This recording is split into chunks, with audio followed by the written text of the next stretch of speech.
अनूठा 2 दिन की यह वर्कशॉप कार्यशाला जो एक अनूठी प्रयोग यहाँ पर होने जा रहा है, जिसमें अनेकों माताओं बहनों को लाभ भी प्राप्त होगा।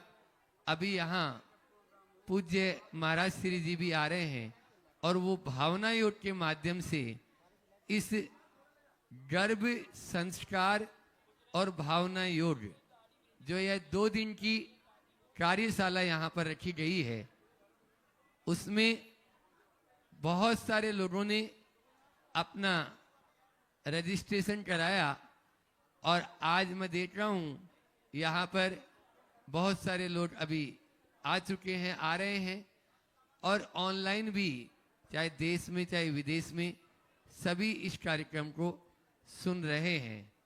मैं चाहूँगा महाराज श्री जी आएंगे तब अपन डॉक्टर साहब का बहुत अच्छे से पूर्ण रूप से उनका विधिवत सम्मान आदि होगा। लेकिन अभी आज हर व्यक्ति यह चाहता है कि हमारी संतान उत्तम से उत्तम हो, हमारी संतान महापुरुषों में उनका भी नाम आए। आज ही हमने एक कोटेशन लिखा कि आप किसी को 1 घंटे के लिए अपने घर निमंत्रण देकर बुलाना चाहते हो तो उसके घर जाकर आप निमंत्रण पत्र देते हैं, साथ में उसको बोलते हैं कि आप पधारिए। जिसके साथ जीवन भर रहना है उसके लिए आपने क्या निमंत्रण की तैयारी की? बस इन 2 दिनों में वही निमंत्रण की तैयारी या गर्भ कल्याण, जब तीर्थंकर जैसी आत्मा आज माता मरुदेवी की उस कुर्सी में आने वाली है, जिसके द्वारा जन जन का कल्याण होने वाला है। आज हम सबका भी कल्याण उस आत्मा के द्वारा होने वाला है। ऐसी ही आत्मा को सब अपने गर्भ में धारण करना चाहते हैं, लेकिन उसकी प्रक्रिया क्या है वो बता रहे हैं डॉक्टर अनिल जी गर्ग और उनकी पूरी टीम। डॉक्टर करिश्मा जी, डॉक्टर जगदीश जी जोशी यहाँ पर उपस्थित हो चुके हैं। एक बार जोरदार करकल ध्वनि तालियों के साथ में उनका अभिवादन करें। और मैं चाहूँगा कि आगे का आज चूंकि अपना जो शंका समाधान का जो कार्यक्रम होता है, अंत में यदि समय बचा तो इसी से संबंधित प्रश्न भी अपन गुरुदेव से कर पाएंगे जो इसी से रिलेटेड होंगे। यह है ऐसा। अभी डॉक्टर साहब से भी बात हुई। आगे डॉक्टर अनिल जी गर्ग अपनी प्रस्तुति दे रहे हैं और उसके बाद में अपन पूज्य महाराज श्री जी को भी पूर्ण रूप से इस बारे में सुनेंगे। डॉक्टर अनिल जी गर्ग। नमोस्तु महाराज जी, नमोस्तु आप सभी को। विद्यासागर जी महाराज के चरणों में नमोस्तु। आप थोड़ा शांत रहेंगे तो अच्छा रहेगा। और भैया ये काम आप बाद में कर लेंगे तो अच्छा रहेगा, आप अभी बंद कर दीजिएगा उस काम को।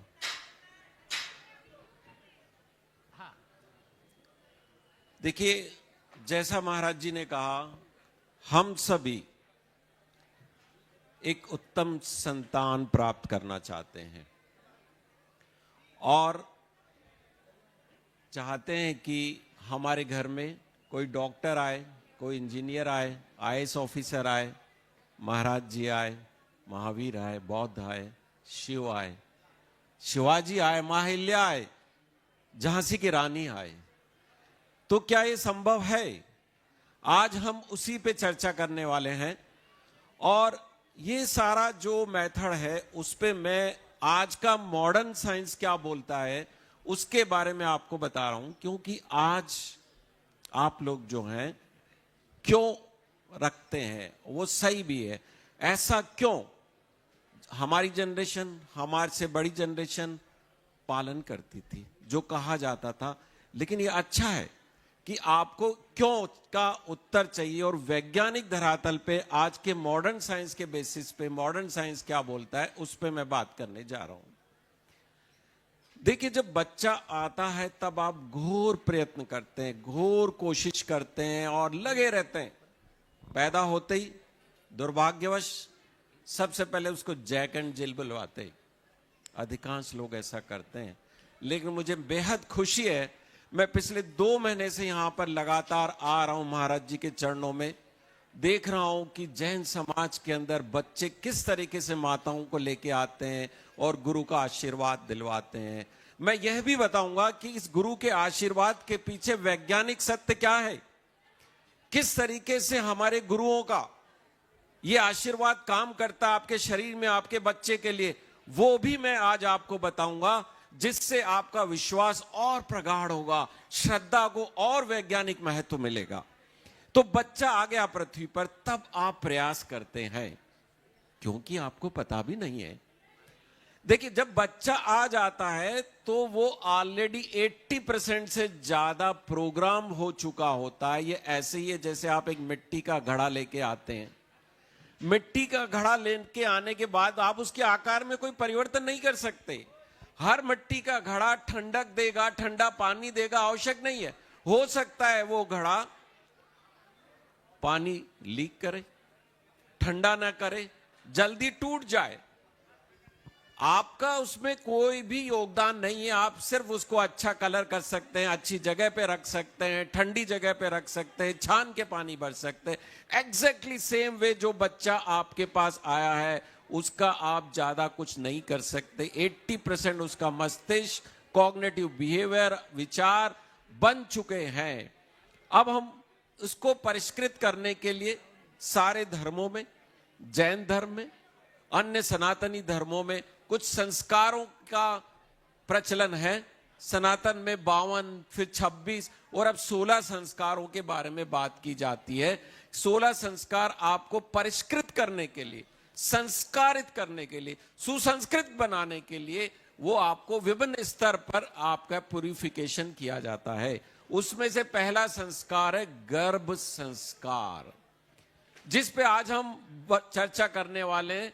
देखिए, गर्भ संस्कार क्या है। गर्भ में 3 चीजें महत्वपूर्ण है, आप ध्यान रखिएगा। कृपया आप सुनेंगे तो अच्छा रहेगा, आपको आने का लाभ होगा। नहीं तो आप आए और चले गए, इससे कुछ भी नहीं मिलेगा। आपका टाइम वेस्ट होगा, मेरा भी टाइम वेस्ट होगा। तो आपसे मेरा निवेदन, आप प्लीज ध्यान से सुनिएगा। 3 काम आप करते हैं गर्भ संस्कार में। जो गर्भस्थ बालक है, जिस क्षण उसने कंसीव किया, अपना कदम रहा आपके पावन गर्भ में, उस वक्त से बाहर आने तक उसकी केयर, उसका पालन। दूसरा आप करते हैं, उसको एजुकेट करते हैं, जो आप 3 साल का, 2 साल का होने के बाद करते नहीं। जिस क्षण बच्चे ने आपके गर्भ में कदम रखा, उस क्षण से ही उसकी एजुकेशन शुरू हो जाती है, पैदा होने के बाद नहीं। फिर एक और इंपॉर्टेंट है ट्रेनिंग। ट्रेनिंग भी आप उसकी उसी वक्त शुरू कर सकते हैं। तो 3 चीजें आपको गर्भ में करनी है बालक की: पालन, एजुकेशन एंड ट्रेनिंग। और जब ये तीनों आप कर देंगे तो उस वक्त उसका मस्तिष्क उसको ग्रहण करने के लिए तैयार है और वो आपकी हर चीज को बहुत जल्दी ग्रहण करेगा। और जब वो बच्चा आएगा तो एक बच्चा बहुत अच्छे तरीके से सुसंस्कृत, संस्कारित, एजुकेटेड, ट्रेंड होगा। अब आता है, ये इतना ही इजी है जैसे एक दूध से आप दही बना सकते हैं, एक दूध से छाछ भी बना सकते हैं, पनीर भी बना सकते हैं, घी भी बना सकते हैं और चीज भी बना सकते हैं। ये आपको पता है सिर्फ एक दूध से क्या क्या बनाया जा सकता है और वो बनाने के लिए आपको क्या क्या करना है। एग्जैक्टली सेम वे जो आपका गर्भ में भ्रूण है, उसको आप विभिन्न संस्कार, विभिन्न एजुकेशन, विभिन्न प्रकार की गतिविधियां, ट्रेनिंग दे करके उस बच्चे को डॉक्टर, इंजीनियर, म्यूजिशियन, प्लेयर, महापुरुष, महावीर, वीरांगना बना सकते हैं। अब आप देखिएगा कि किस तरीके से बच्चे का निर्माण होता है, उस साइंटिफिक प्रोसेस को मैं बताता हूं आपको। गर्भधारण की प्रक्रिया, मां से अंडाणु मिलता है, ओवम, ओवरी से निकलता है, पुरुष से उसे स्पर्म मिलता है, स्पर्म ओवम पे जाकर के उसका मिलन होता है और वो स्पर्म इस तरीके से अंदर प्रवेश करता है। आप देखिएगा, इस प्रक्रिया को ध्यान से देखिएगा, ये एक बहुत महत्वपूर्ण प्रक्रिया है। अब ये स्पर्म ओवम से मिल गया, 33 क्रोमोसोम पिता से, 36 मां से आते हैं, ननिहाल पक्ष से 23 आते हैं। अक्सर कई बार मैं पूछता हूं आपके परिवार में कौन, तो नाना पक्ष को भूल जाते हैं। अरे नाना ने 50% दिया है आपको, तो 50% नाना से, 50% दादा से आए। उसके बाद में आत्मा एंटर होती है अपने चित्त वृत्तियों के साथ। आपको कषाय का पता है, एक चिपचिपा पदार्थ होता है जिससे पूर्व जन्मों के कर्म जुड़े रहते हैं। काला घेरा जो मैंने आपको दिखाया, वो आत्मा अपने पूर्व जन्म के कर्मों के साथ जो कषाय पे चिपके रहते हैं, उसके साथ में आपकी उस भ्रूण में एंटर होती है। इस कोशिका, चेतना आने के बाद कोशिका डिवाइड होती है, भ्रूण का निर्माण होता है, एम्ब्रियोजेनेसिस होता है, और 9 महीने बाद ये प्यारा बालक आपकी गोद में आता, किलकारियां भरता हुआ, और आपके चेहरे पे एक मुस्कान आती है, परिवार प्रफुल्लित होता है, और आप उसी दिन से कमर कस लेते हैं, अब मैं इसको ये बनाऊंगा। पिता बोलता मैं इसको ये बनाऊंगा, दादा कहता नहीं मैं तो इसको संत बनाऊंगा, और आपकी प्रक्रिया शुरू होती है। आप 12 महीने लेट हो चुके हैं, उस दिन 12 महीने। अब 12 महीने क्यों, मैं आपको बताऊंगा।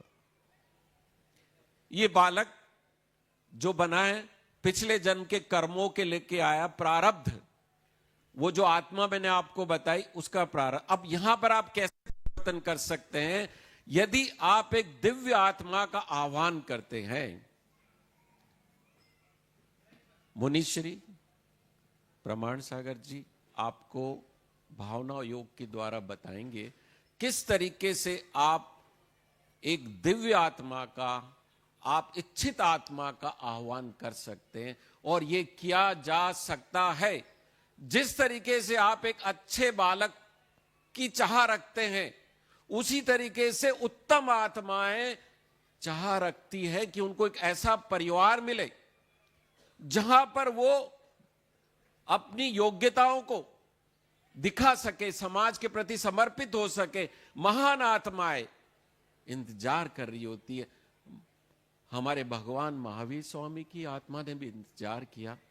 उनको मां त्रिशला की कोख मिली, एक पवित्र कोख, एक पवित्र वातावरण मिला, श्री राम को भी मिला, और उन्होंने उस कोख की तलाशी की। उस कोख की तलाशी कब हुई? जब उन्होंने उसकी तैयारी की, जब मां त्रिशला का के संस्कार, उसका वातावरण, उसका संयम, खान पान, सब कुछ दैविक होगा, दिव्य होगा, तो दिव्य आत्मा गर्भ में प्रवेश करेगी।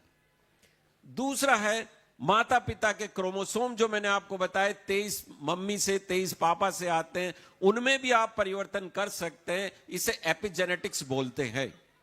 आज विज्ञान कहता है कि आप अपने क्रोमोसोम का जीन्स के गुलाम नहीं हो। जैसे जीन से कोई जरूरी नहीं है कि उनसे वो आनुवांशिक रोग होगा, थैलेसीमिया होगा, क्लेफ्ट लिप पैलेट होगा ही होगा, डॉर्फिज्म होगा ही होगी, नहीं।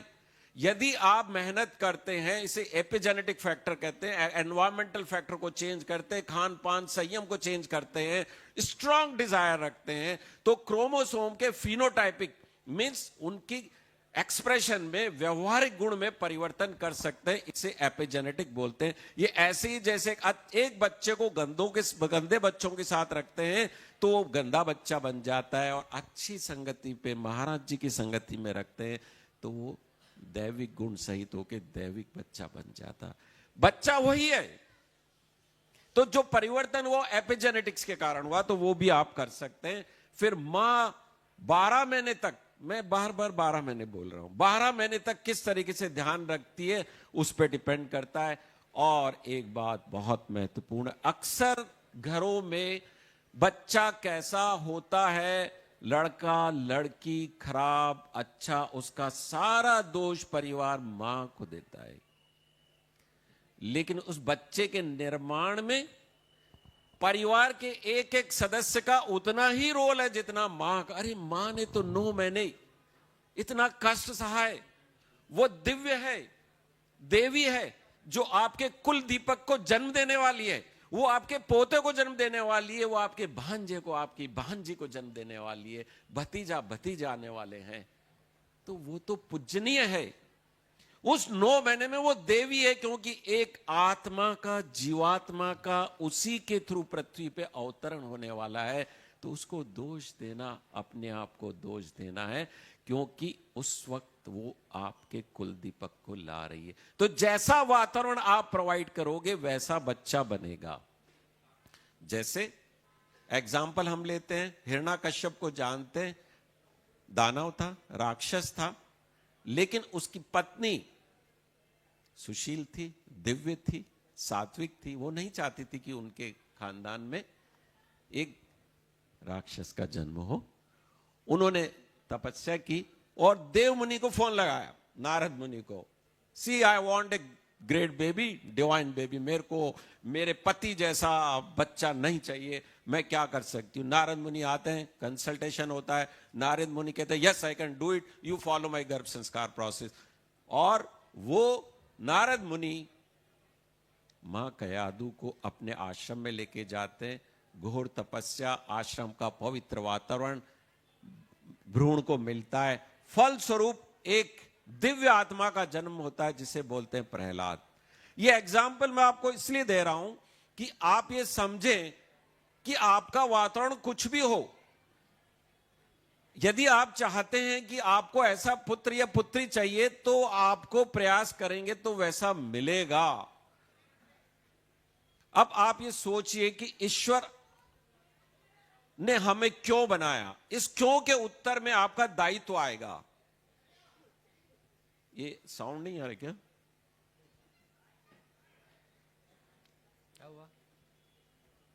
परमपिता परमेश्वर तो चैतन्य थे, उनमें चेतना थी, शाश्वत थे। क्यों उन्होंने अपने आप को जड़ में समाहित किया? क्यों जीवात्मा के रूप से इस शरीर के अंदर धारण करके कई कष्ट भोगे?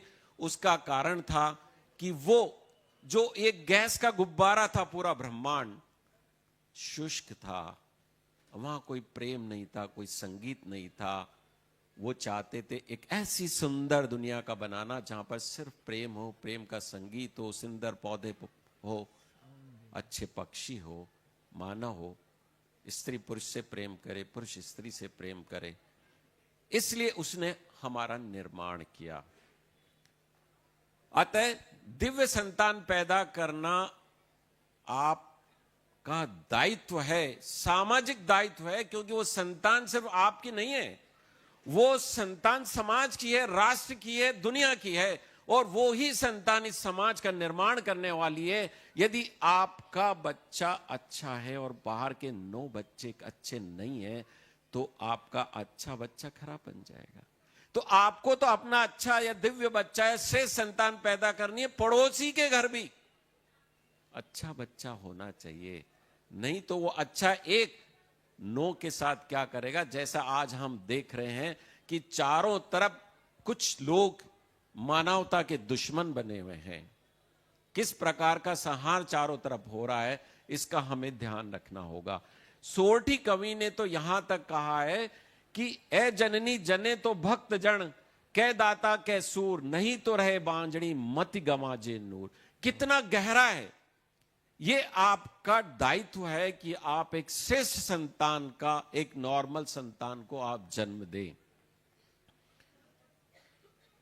ये श्रेष्ठ संतान ही इस समाज को सुसंस्कृत, संस्कारित, स्थिरता देगी, समृद्धि देगी, और तभी हम सुरक्षित रहेंगे। आपने अभिमन्यु का एग्जाम्पल सुना, मां सुभद्रा में उन्होंने 6 चक्र भेदन की प्रक्रिया सुनी, 7वें में मां सुभद्रा सो गई, बालक भी सो गया और वो नहीं सीख पाया। वीर शिवाजी का जन्म मां जीजाबा ने 9 महीने वीरता की कहानी सुनाई, क्योंकि वो चाहती थी मुगल शासन से मुक्ति। उस वक्त जो महिलाओं का, पुरुषों का संहार हो रहा था, जो अत्याचार हो रहा था, उससे वो चाहती थी मुक्ति दिलाना। 9 महीने तक घोर तपस्या की और एक वीर को जन्म दिया, शिवाजी। उन्होंने क्या किया हम सभी जानते हैं। इस ऐसे ही विवेकानंद जी हैं, उनकी मां ने 9 महीने तपस्या की, विवेकानंद जन्म हुआ, राम आए। अब राम का जन्म कौशल्या ने, दशरथ और कौशल्या ने किया। जब कुशलता पूर्वक 10 इंद्रियों को आप वश में करेंगे तो राम आएंगे। राम ऐसे ही नहीं आएंगे, महावीर ऐसे ही नहीं आएंगे, बौद्ध ऐसे ही नहीं आएंगे। इसके लिए आपको घोर तपस्या और यत्न करना पड़ेगा। हमें भगवान महावीर की जन्म कथा पता है। एक और बात, जब दिव्य आत्माएं आपके गर्भ में प्रवेश करती है तो उनकी दिव्यता इतनी होती है कि मां पे भी उसका प्रभाव आता है। न केवल मां पे बल्कि सारे वातावरण पे उसका इफेक्ट आता है। और मां त्रिशला ने ऐसे दिव्य स्वप्न देखे थे, ये आपको पता है। तो आप चाहते हैं आपकी कोख से कोई ऐसे दिव्य आत्माएं, भगवान महावीर आए, बिल्कुल मुश्किल नहीं है। आप डिसाइड कर लें, अपने दिव्यता पैदा करें अपने अंदर, अपना स्तर उस तक ले जाएं, मां त्रिशला तक, मां कौशल्या तक। आपके पति अपने इंद्रियों को, 10 इंद्रियों को कंट्रोल में करें तो राम भी आ सकता, महावीर भी आ सकता है। अब चाहते हैं कि ये कैसे हो। अब एक सिंपल चीज है जो महर्षि ने आपको बताई कि आप किसी को निमंत्रण देने के लिए जाते हैं, अपने एक छोटी बर्थडे पार्टी के लिए उसके घर पे जाके निमंत्रण देते हैं। क्या आपने अपने बच्चे के लिए ऐसा प्रयास किया? आप एक मकान बनाते हैं, कितनी तैयारी करते हैं, प्लॉट देखते हैं, ये देखते हैं, इंजीनियर आता है, आर्किटेक्ट आता है, सब लोग बैठते हैं, घंटों नहीं महीनों डिस्कशन होता है। ऐसा बनेगा, ऐसा फर्नीचर होगा, ऐसे पर्दे आएंगे, ऐसे। क्या संतान पैदा करने से पहले आपने तैयारी की थी? संतान बाई चांस नहीं होनी चाहिए, जैसे मकान बाई चांस नहीं होता है। बच्चे की उत्पत्ति एक्सीडेंटल नहीं होनी चाहिए, बच्चे की उत्पत्ति बाई चॉइस होनी चाहिए।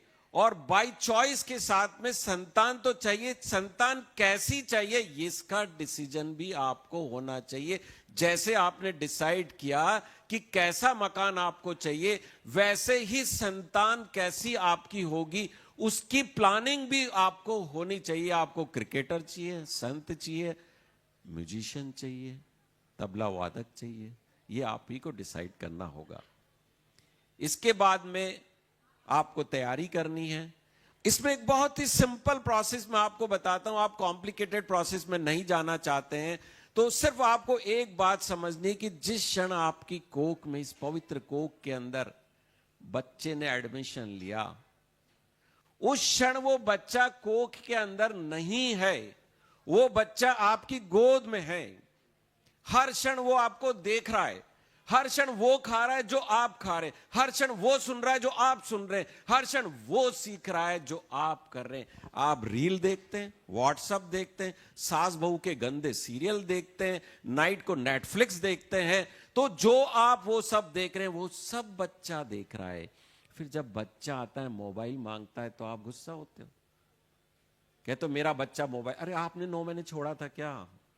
अरे आज तो माताओं को देखता, दूध पिला रही है एक हाथ से और दूसरे हाथ से मोबाइल देख रही है। वो दूध में कैसे संस्कार जा रहे होंगे उस वक्त, क्या आपने सोचा? आप खाना बना रही है, गृहिणी मोबाइल देख रही है, मोबाइल पे बात कर रही है। ये सब संस्कार उस भोजन में, उस पानी में, उस दूध के अंदर जाते हैं। तो आपको वो सब नहीं करना है जो आप बच्चे को सिखाना नहीं चाहते, दिखाना नहीं चाहते, खिलाना ही नहीं चाहते, सुनाना नहीं चाहते। बस ये सूत्र यदि आप ना लोगे तो आपको कुछ भी सीखने की जरूरत नहीं, क्योंकि उस दुनिया की कोई ऐसी मां नहीं है जो अपने बच्चे को गलत शिक्षा देना चाहती है। अब आते हैं वैज्ञानिक दृष्टिकोण पे। अब आप जो मूवी देखने वाले हैं, ध्यान से देखिएगा आप क्या हो रहा है इसके अंदर।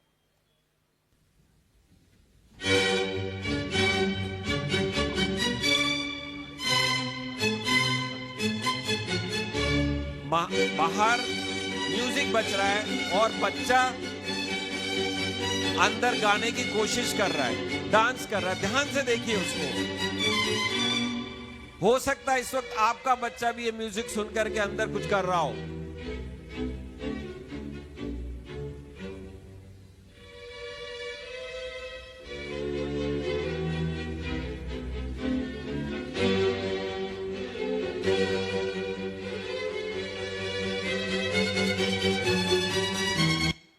महाराज जी के चरणों में नमन। नमोस्तु महाराज जी।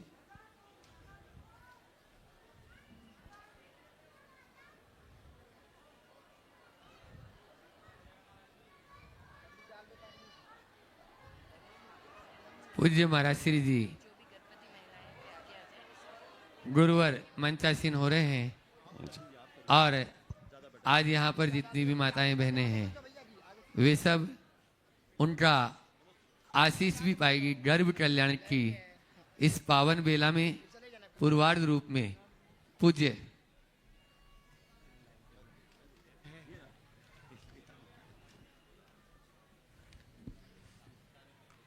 बहुत सारे यहाँ पर आज माताएं बहनें हैं। डॉक्टर साहब अपनी बात को जारी रखेंगे। हेलो।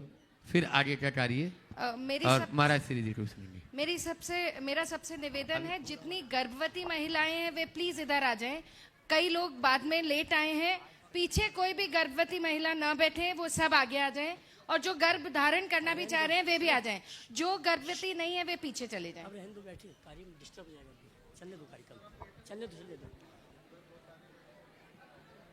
देखिए, जो जहाँ बैठे रहें। कल से व्यवस्थित ये व्यवस्था रहेगी, कल भी ये सत्र चलेगा। महाराज जी से अनुमति चाहता हूं आगे का जारी रखने का। तो वो हम रील देखेंगे एक बार।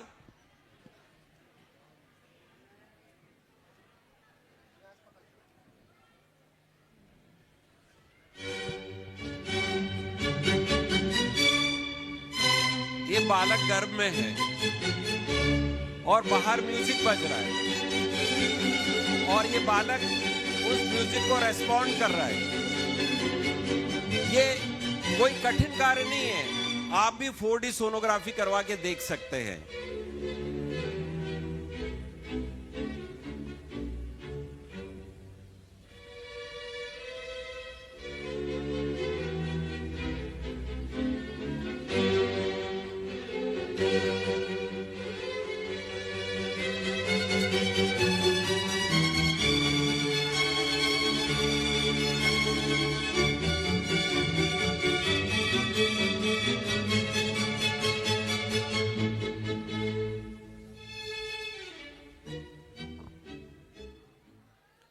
आपने देखा जो मैंने कहा था कि बच्चा सब सुन रहा है। अब आप देखिए, जो आप खाते हैं वो बच्चा खाता है क्या? 100 pregnant women 32 to 36 weeks, and took 4D ultrasound scans to see how the babies would react when the mothers are given different flavors. These women were given capsules filled with either carrot or kale powder. Fetuses exposed to the carrot flavor showed laughter face responses, while those exposed to the kale flavor showed cry face responses.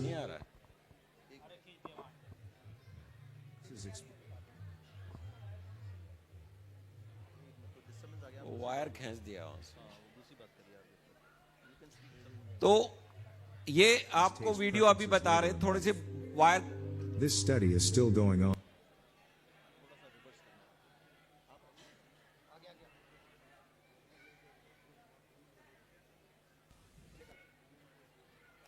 In this study, researchers took 100 pregnant women 32 to 36 weeks, and took 4D ultrasound scans to see how the babies would react when the mothers are given different flavors. These women were given capsules filled with either carrot or kale powder. Fetuses exposed to the carrot flavor showed laughter face responses, while those exposed to the kale flavor showed cry face responses. Scientists believe that fetuses experience taste by inhaling the amniotic fluid. It is the fluid that surrounds growing fetus during pregnancy. And what the mothers eat might influence babies' taste preferences later in life. This study is still going on. आपने देखा ये दो महत्वपूर्ण, आप क्या खा रहे हैं, बच्चा खाता है। और न केवल उस वक्त खा रहा, हो सकता है जीवन भर उसको टेस्ट उस चीज का रहे। तो कृपया करके, कई बार जैसे बच्चे जिद करते हैं, मैं हरी सब्जी नहीं खाऊंगा, मैं दाल नहीं खाऊंगा, मां प्रेगनेंसी के दौरान भी शायद ऐसा करती थी। तो उस वक्त आप वो सारी पौष्टिक चीजें खाएं जो बच्चे के लिए आवश्यक है, आपके स्वास्थ्य के लिए आवश्यक है, जिसके लिए आपका डॉक्टर आपको एडवाइस करता है। उस वक्त अपने टेस्ट को भूल जाएं, क्योंकि वो पौष्टिकता आपके बच्चे के लिए आवश्यक है, नहीं तो वो बच्चा जीवन भर नहीं खाएगा। अब हम आते हैं कि किस तरीके से जब मम्मी पापा लड़ते हैं, ये घर में झगड़ा होता है, सास बहू से, बहू सास से झगड़ती है, तो बच्चे पे क्या होता है। अरे वो मासूम बच्चा तो आया ही नहीं है, आप उसको क्या दिखा रहे हैं। ये देखिए बच्चा किस तरीके से रो रहा है, क्राई कर रहा है। क्या आप चाहेंगे कि आप लड़ो और उसका प्रभाव आपके बच्चे पे पड़े? मैं सारी सासों से निवेदन करता हूं, प्लीज उस 9 महीने में, और सारी बहुओं से निवेदन करता हूं उस 9 महीने में एक प्रण ले लें, एक कॉन्ट्रैक्ट साइन कर ले।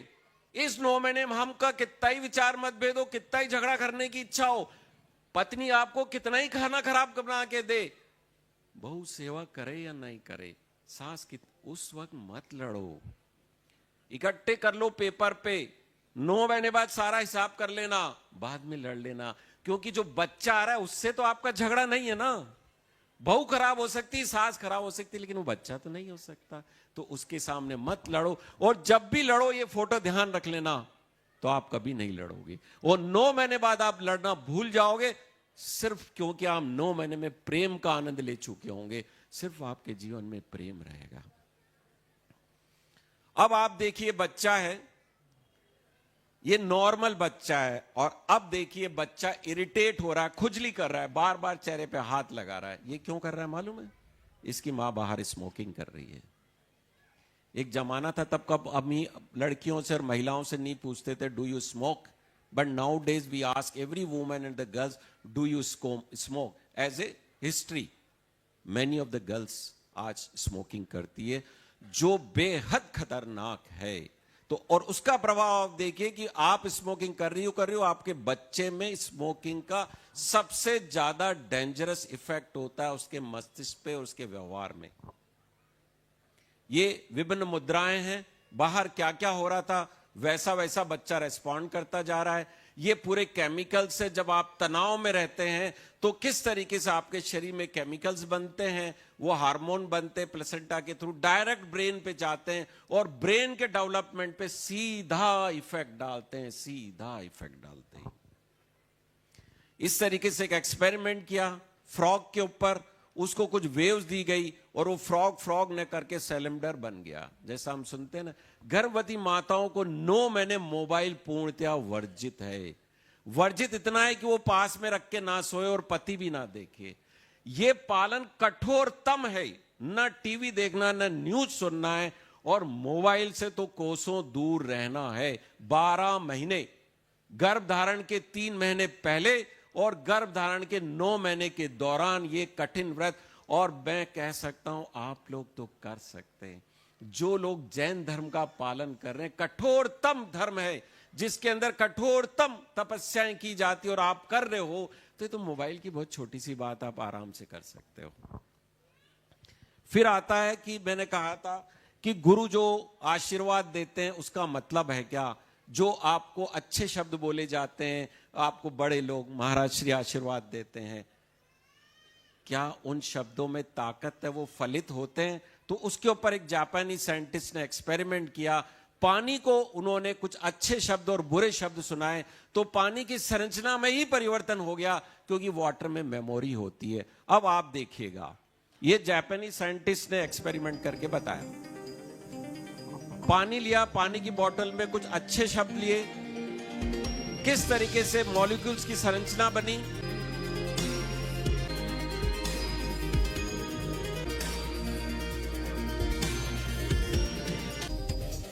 और एक प्यारा सा सुंदर क्रिस्टल बना जो बताता लव का। और ये बुरे शब्द बोलने पे ऐसा गंदा आकृति बनी। डिस्कस, जब आप किसी को बोलते हैं मेरे को गुस्सा आ रहा है, और जब आप किसी को थैंक यू बोलते हैं, और जब आप एटर्नल पीस में होते हैं। तो जो गुरु के आशीर्वाद है, उनके गुरु वचन है, उनके चरण है, वो बहुत महत्वपूर्ण है आपके लिए, आपके परिवार के लिए, आपके डेवलपमेंट के लिए, आपके बच्चे के लिए। वो आपको निशुल्क मिल रहे हैं, कोई गुरु आपसे कुछ नहीं ले रहा है। अरे वो तो ले सकते हो पूर्ण श्रद्धा विश्वास के साथ में, पूरे वैज्ञानिक आधार पर वो काम करते हैं। इसीलिए आज दुनिया में सनातन जिंदा है, क्योंकि हमारे पास ऐसे गुरुओं का आशीर्वाद है, भगवान महावीर का आशीर्वाद है। इसीलिए आप और हम शांति से यहां बैठे हैं, प्यार से बैठे हैं। गुरु ने आपको बुलाया और आप आ गए, तो इन आशीर्वादों को लें और अपने बच्चों को ज्यादा से ज्यादा दिला। एक और स्टडी है, वो मैं इसमें बता नहीं पा रहा। जब आप गुरु के चरण छूते हैं और अपने आज्ञा चक्र पे उनका अंगूठा छूता है, तो उससे आज्ञा चक्र में परिवर्तन होकर आप अपने पिछले जन्मों के अपने कर्मों से ऋण हो सकते हैं। ये स्टडी मैं कभी आपको प्रूव करके बाद में बताऊंगा, लेकिन ऐसा होता है। तो गुरु चरणों में सब कुछ है। ऐसे ही स्टडी की गई। हम विचार बोलते हैं, किसी को बुरा बोलते हैं, ये बोलते हैं उसका मीनिंग है। साइंस ने स्टडी की, हमारे विचार पूरे संसार में जाते हैं और वो विचार ऐसे ही है जैसे आपके मोबाइल से रिंग की और एक आपकी बहन को ही मोबाइल में जाके वो बजी। ऐसे ही आपने अच्छी चीजों का आमंत्रण करोगे, अच्छे लोगों को आमंत्रित करोगे, अच्छी घटनाओं को आमंत्रित करोगे, तो प्रकृति में जाके वो घटना के रूप में आपके जीवन में आएगी। आप अच्छी आत्मा का आह्वान करोगे, उस आत्मा का मोबाइल बजेगा, उस आत्मा को पता लगेगा मेरे को यहां से इनविटेशन आया, अब मेरे को वहां जाना है, वो आत्मा आपके घर में जरूर आएगी। ये वैज्ञानिकों ने प्रूव कर दिया। हम खुद इंटरनेट है, हमारे अंदर से फोटोन्स रिलीज होते हैं और वो फोटोन सिमिलर चीजों को अट्रैक्ट करते हैं, सिमिलर वाइब्रेशंस को अट्रैक्ट करते हैं। ये स्टडी है। एक आपको एक छोटी सी घटना सुनाता हूं। नेपोलियन हिल करके एक अमेरिकन राइटर था, उसको डॉक्टर ने बताया कि उसका जो बच्चा होने वाला है वो बहरा होगा, उसका कान डेवलप नहीं हुआ, लेकिन वो बहुत अच्छी पुस्तकें लिखता था। पावर ऑफ अफर्मेशन पे उसका विश्वास था। वो प्रतिदिन अपनी पत्नी के पेट पे हाथ रखता और अपने बच्चों से बात करता और बच्चों को बोलता है, my dear son, my dear baby, तुम बहुत सुंदर हो, तुम पूर्ण हो, तुम सुनते हो, तुम गाते हो, और जब पृथ्वी पे आओगे तो तुम अपनी मधुर लोरी से हमें आनंदित करोगे और तुम हमारी आवाज भी सुनोगे, हमारे प्यारे शब्द भी सुनोगे। और आश्चर्य की बात है कि जब वो बच्चा आता है तो उसका कान पूर्णतः नॉर्मल होता है। ये है पावर ऑफ अफर्मेशन, ये है पावर ऑफ आशीर्वाद, ये है पावर ऑफ गुरुजनों के आशीर्वाद और आपके पॉजिटिव। इसके पहले मैंने आपको बताया कि क्यों काम किया। इसकी एक और रिसर्च है कि कच्ची कोशिका से जब घड़ा बनता है तो घड़े से फिर मिट्टी नहीं बन सकती, लेकिन अब वैज्ञानिकों ने प्रूव कर दिया घड़े से वापस मिट्टी बना लो और दूसरा घड़ा बना सकते हो आप। ऐसा ही इसने किया, उसे यामानाका फैक्टर कहते हैं। 2012 में उसको नोबेल प्राइज मिला था। अतः आप जो चाहो, यदि आप affirmation, positive attitude, love, emotion, trust के साथ में रिपीटेडली उन शब्दों का उच्चारण करोगे, मैंने चारों चीजें, पांचों चीजें बताई है, तो वो हर हालत में क्रियान्वित होगी। गुरु का आशीर्वाद लेते हो तो पूर्ण श्रद्धा, पूर्ण विश्वास के साथ में लो, सिर्फ सिर झुकाने के लिए ना लो, नहीं तो एक भौतिक क्रिया रह जाएगी।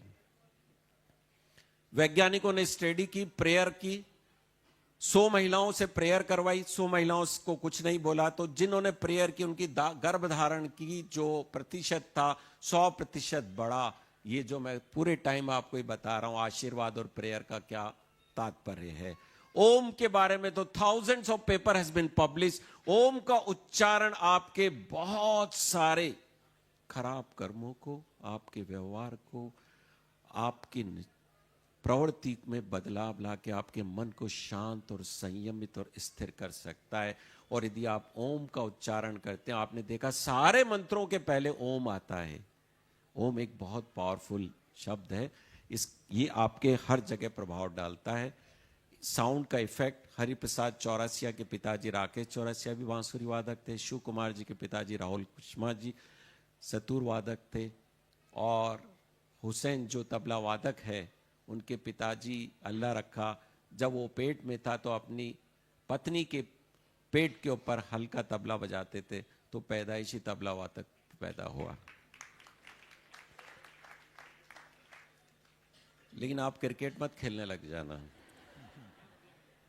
अब ये एक अगेन साइंटिफिक स्टडी है जो स्मोकिंग के बारे में, ज्यादा फैटी चीजें खाने में, खराब चीजें, प्रिजर्वेटिव फूड, मार्केट का फूड, पिज्जा बर्गर जैसी चीजें, ये सब खाने पे सारी रिसर्च स्टडी की, उससे बच्चों को किस किस प्रकार की खतरनाक बीमारियां होती है उसके बारे में बताया गया है। माँ का स्ट्रेस नहीं होना चाहिए, स्मोकिंग नहीं होना चाहिए, तनाव नहीं होना। एक और तनाव का एक एक्सपेरिमेंट, मैं हेयर की प्रैक्टिस कर रहा हूं। अक्सर आजकल बच्चों के बाल सफेद हो जाते हैं, बाल उड़ जाते हैं। तनाव में आज का बच्चा है, पैदा होते ही नहीं गर्भ से ही पे तनाव में, क्योंकि माँ बाप भी तनाव में थे। तो यदि इस चूहे को तनावग्रस्त एटमॉस्फेयर में रखा गया तो जिसके काले बाल थे, कुछ समय बाद उस चूहे के सारे बाल सफेद हो गए। ये साइंटिफिकली प्रूव्ड है। मैं जो जो चीज आपको बोल रहा हूं वैसे ही नहीं बोल रहा, सारी वैज्ञानिक धरातल पे प्रूवन साइंस है 100%। ऐसे ही हर मिट्टी अच्छा घड़ा नहीं बना सकती, ऐसे ही हर बीजाणु और अंडाणु अच्छी संतान उत्पत्ति नहीं कर सकती। उसके लिए आपको मेहनत करनी। और जो मैंने आपको कहा, बच्चा 9 महीने नहीं 12 महीने, तो बच्चा धारण के पहले 3 महीने का पयोव्रत होता है जो बहुत महत्वपूर्ण होता है। उस वक्त आपके अंडाणु और बीजाणु को आपको सशक्त बनाने होते हैं, तब जाकर के आप एक दिव्य आत्मा को जन्म दे सकते हैं। इसका एग्जाम्पल देते हैं। एक बार श्री कृष्ण ने, माधव ने, केशव ने अपनी पत्नी रुक्मणी से पूछा, ए प्रिय, तेरे को कैसा पुत्र चाहिए? रुक्मणी बड़े प्यार से अपने केशव की आंखों में झांक के देखती है, हे केशव, तेरे को देना ही तो तेरा जैसा पुत्र दे। मेरी कोख से एक दूसरे कृष्ण को जन्म देना चाहती हूं। रुक्मणी ने कह दिया। कृष्ण गंभीर हुए और बोले, लेकिन हमें व्रत करना पड़ेगा। 12 साल तक रुक्मणी और कृष्ण, कृष्ण जो विष्णु के अवतार थे, जो इस सृष्टि के पालनहारा है, रचयिता है, उन्होंने बद्री पर्वत पे बद्रीनाथ में जाके 12 साल तपस्या की, तब जाके उनको प्रद्युम्न जैसी श्रेष्ठ संतान हुई। तो श्रेष्ठ संतान को लाने के लिए आपको उतने प्रयास करेंगे तो जरूर आपकी कोख से कृष्ण, राम और महावीर आएंगे। संतान उत्पत्ति की क्रिया एक भौतिक क्रिया नहीं है, एक क्रीड़ा नहीं है, एक भोग नहीं है। एक ये आत्मा के अवतरण की, जीवात्मा को अंतरिक्ष से पृथ्वी पे लाने की एक बड़ी दिव्य क्रिया है।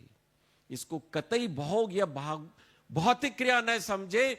आप समझिए, मां की कोख से एक आत्मा आने वाली है, तो यह साधना है, दिव्य साधना है। और जिस वक्त वो क्रिया होती है, उस वक्त उस संतान के लिए आपको वैसे ही भाव रखने, आपके पति और पत्नी के बीच में निश्चल प्रेम होना चाहिए, संयम होना चाहिए, अंडरस्टैंडिंग होनी चाहिए, और एक दोनों के विचार के साथ में वो संतान उत्पत्ति की प्रक्रिया होनी चाहिए। इसका एग्जाम्पल बहुत सिंपल है, बस मैं लास्ट खत्म करता हूं ये बात करके, कि आपको पता है गर्भ धारण के वक्त माता पिता की मानसिक स्थिति का डायरेक्ट प्रभाव पड़ता है। यह महाभारत में हमको देखने को मिलता है। अंबिका, अंबालिका, उनका जो पति थे, उनकी डेथ हो गई। मां चाहती थी कि उनको संतान उत्पत्ति हो, तो ऋषि वेदव्यास को बुलाया गया। ऋषि वेदव्यास तपस्या में थे, वो कुरूप दिख रहे थे, काले दिख रहे थे। तो अंबिका डर जाती है और आंखें बंद कर लेती है, फलस्वरूप धृतराष्ट्र पैदा होते हैं।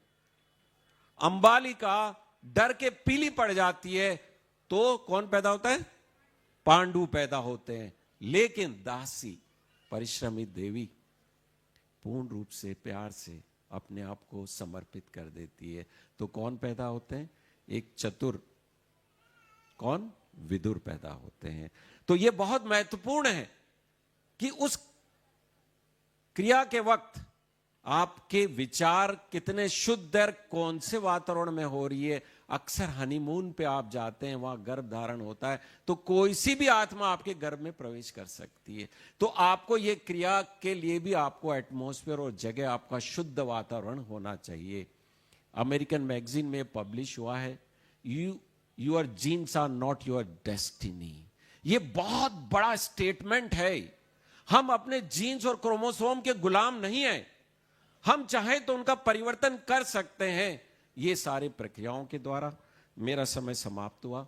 कल आपको प्रैक्टिकल करके दिखाया जाएगा और एक ऐसी पुस्तक हमने आपको सॉफ्ट कॉपी में भेजी है, और कल ये पुस्तक आपको यहाँ से गुरुश्री के आशीर्वाद मिलकर के आपको प्रदान की जाएगी।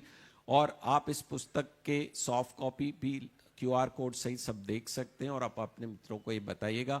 हमने पूरे मंथ का प्रोग्राम दिया, हर महीने में कौन सा खाना, कौन सा पहनना, कौन से कपड़े पहनने। और एक और अच्छी बात बताई है हमने, हर महीने के गहने भी अलग बताए।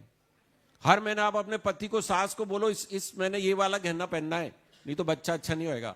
तो हर महीने नया गहना मिल जाएगा, 9 गहने इकट्ठे हो जाएंगे आपको। तो इसमें दिया हुआ ये सब कुछ। गुरु शिव के चरणों में नमन, नमस्कार।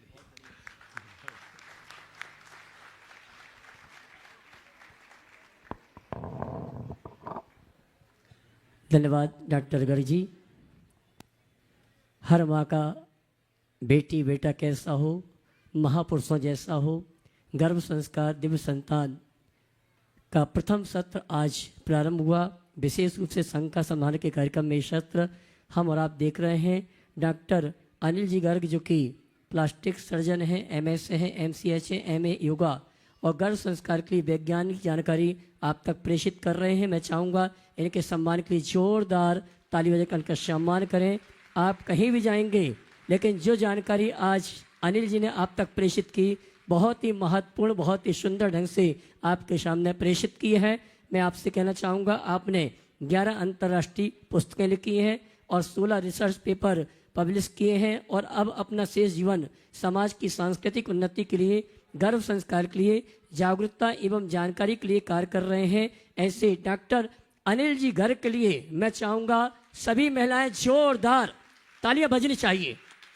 और मैं सम्मान सहित आमंत्रित करूंगा डॉक्टर अनिल जी गर्ग, वे परम पूज्य मुनिवर के श्री चरण वंदन करते हुए आशीर्वाद प्राप्त करेंगे, और उनके सम्मान के लिए मैं आवाज दूंगा। हमारे श्रीमान अशोक जी दोषी और वैभव नगर के अध्यक्ष श्रीमान विनोद जी, ये सभी आएंगे। हमारे सम्माननीय डॉक्टर अनिल जी गर्ग, उनका सम्मान का कार्यक्रम संपन्न करेंगे।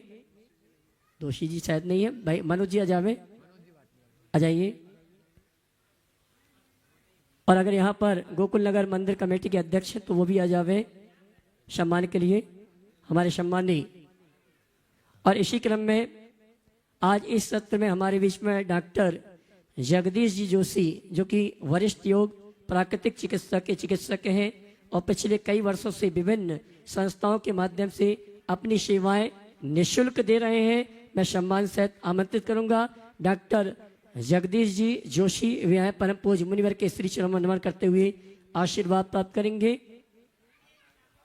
और इनके सम्मान के लिए मैं आमंत्रित करूंगा हमारे महोत्सव के संयोजक भाई हर्ष जी, जो कि धर्म प्रवाह समिति के महामंत्री हैं, कोषाध्यक्ष भाई विजय जी पाटोदी, ये आएंगे। डॉक्टर जगदीश जी जोशी का महोत्सव कमेटी की ओर से, धर्म प्रवाह समिति की ओर से और गुणैतन परिवार की ओर से सम्मान का कार्यक्रम संपन्न करेंगे। मैं चाहूंगा इनके सम्मान में आप जोरदार ताली बजाकर इनका सम्मान करें। आइए आदरणीय डॉक्टर जगदीश जी का सम्मान कर रहे हैं हर्ष जी, विजय जी, और मैं चाहूंगा आप ताली बजाकर इनका सम्मान करें। और आइए विजय भाई, क्लिपिंग तैयार रखना, हो गया। और मैं सम्मान से आमंत्रित करूंगा श्रीमान लोढ़ा जी को, वे भी आए, जिनके माध्यम से डॉक्टर अनिल जी इस कार्यक्रम में उपस्थित हुए हैं। और इनके सम्मान के लिए मैं आमंत्रित करूंगा हमारे महोत्सव कमेटी के प्रवक्ता भाई अविनाश जी विदिशा, वे आएंगे, सम्मान का कार्यक्रम संपन्न करेंगे। और आप जोरदार ताली बजाकर का सम्मान करें।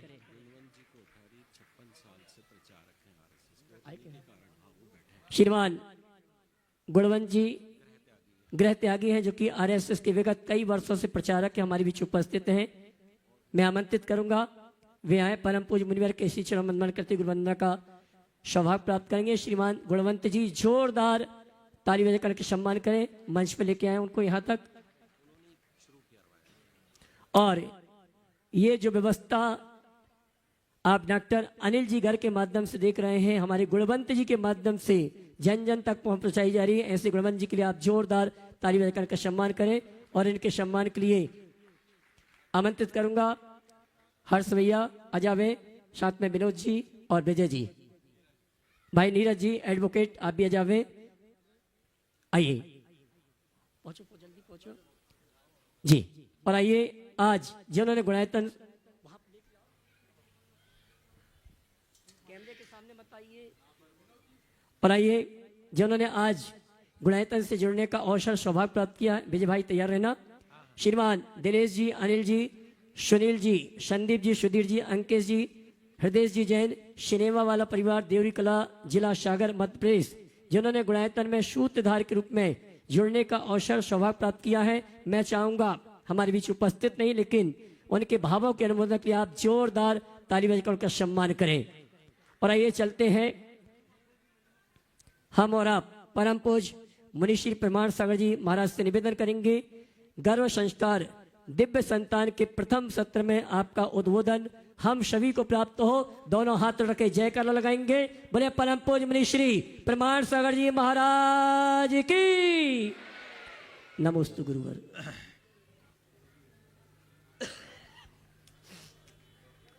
जय बोलो अहिंसा परमो धर्म की। परम पूज्य आचार्य गुरुवर श्री विद्यासागर जी महाराज जय। बोले परम पूज्य मुनिश्री प्रमाण सागर जी महाराज की। अभी आप सब डॉक्टर अनिल गर्ग के माध्यम से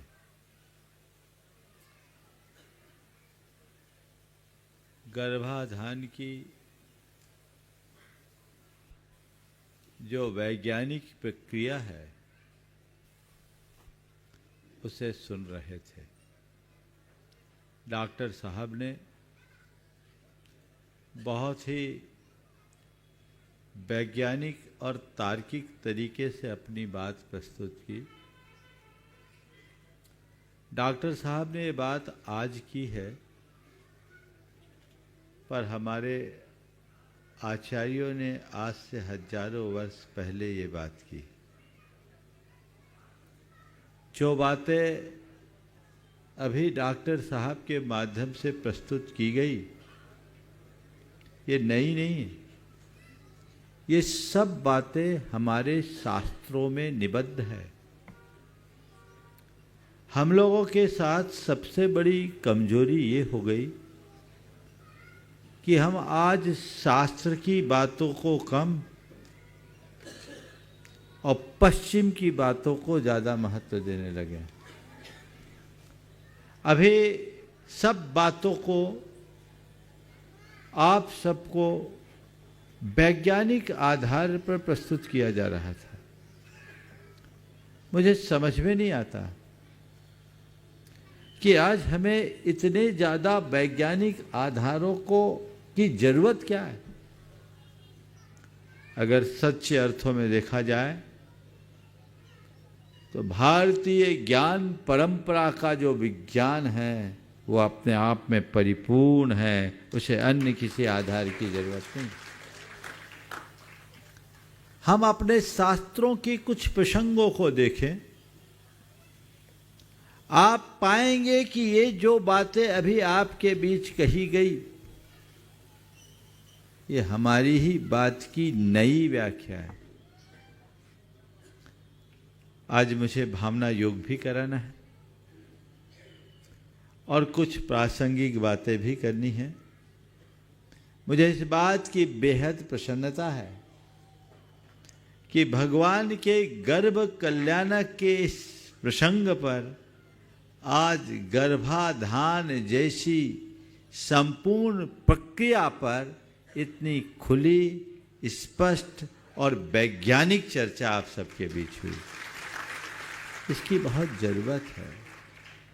सबसे पहली बात तो मैं ये कहना चाहूंगा कि संतानोत्पत्ति कोई क्रिया नहीं है। संतान की उत्पत्ति एक साधना है। सबसे पहले यदि हम अपने शास्त्रों को पलट कर देखें तो विवाह का उद्देश्य ही बहुत व्यापक बताया गया। विवाह क्यों करते हैं? यहाँ ज्यादातर विवाहित जोड़े बैठे हैं और जो नहीं है वो सब उम्मीदवार हैं, है ना?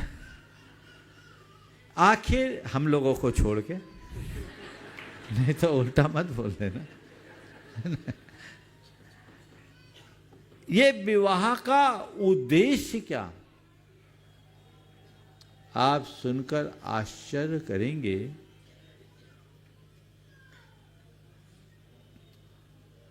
विवाह के 3 उद्देश्य बताए।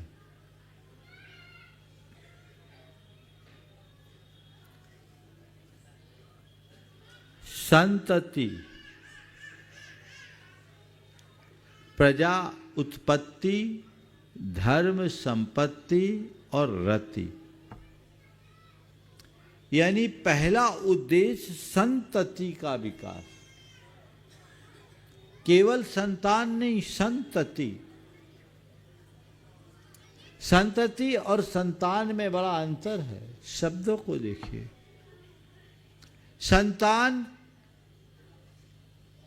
एक शिशु को जन्म देने का नाम है, पर संतति जिसके साथ हमारे संस्कारों का प्रवाह जुड़े, वो संतति।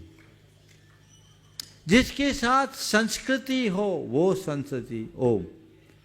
जिसके साथ संतति हो वो संस्कृति, संस्कारों का प्रवाह हो वो संतति।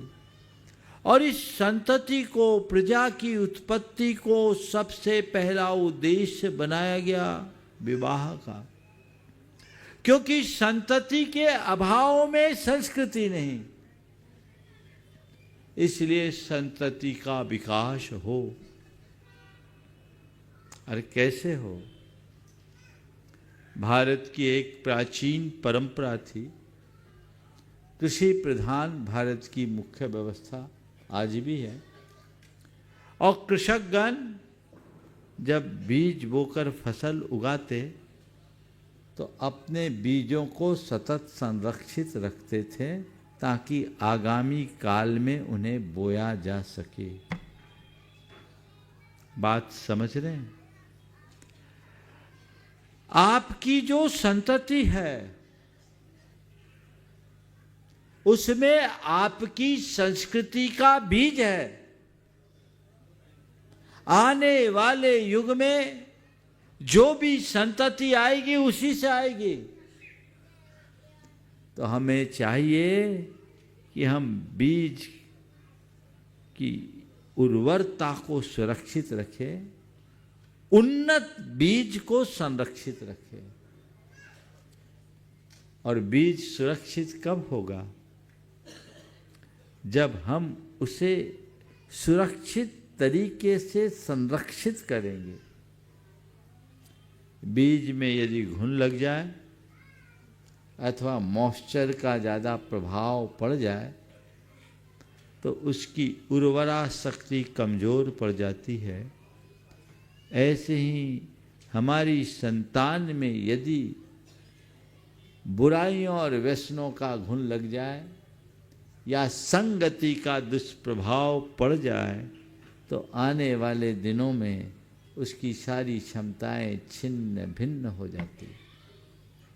इसलिए इन सब बातों को रेखांकित करते हुए हमारे शास्त्रों में बहुत सारी बातें लिखी गई। आज मैं शास्त्रीय बातों को स्पष्टता से न कहकर गर्भान्वय, कर्त्रान्वय और दीक्षान्वय जो क्रियाएं उनकी चर्चा कल करूंगा। लेकिन केवल आप जिस भगवान के गर्भ कल्याणक के इस कार्यक्रम में आए हैं, एक भगवान की इस प्रक्रिया को सामने रखकर आपके सामने वह सब बातें रखना चाहता हूं जिसे आज डॉक्टर गर्ग साहब ने रखी। आपको पता है भगवान माँ के गर्भ में आते हैं, उसके 6 महीने पहले इंद्र की आज्ञा से माता के गर्भ का शोधन होता है ना? क्यों होता है बोलो? इंद्र के द्वारा नियुक्त विशिष्ट देवियां ये कृत्य करती है। आज भी ये दृश्य दिखाया जाएगा। क्यों? क्योंकि उस मां के पेट में एक ऐसी संतान आने वाली है जो पूरी संस्कृति का उत्थान करेगी। तो उसके लिए भूमिका तो बनानी ही होगी। खेत में उत्तम बीज बोने के पूर्व जमीन को तैयार करना पड़ता है। जब जमीन तैयार होती है तब बोया गया बीज तेजी से उगता है, और अगर जमीन तैयार ना हो तो उत्तम बीज भी ठीक रीति से पनप नहीं पाता है ना। तो वो उत्तम बीज बोना है, महान विभूति को आना है, उसके लायक वातावरण तो बने, और उसके 6 महीने बाद भगवान का गर्भावतरण होता है।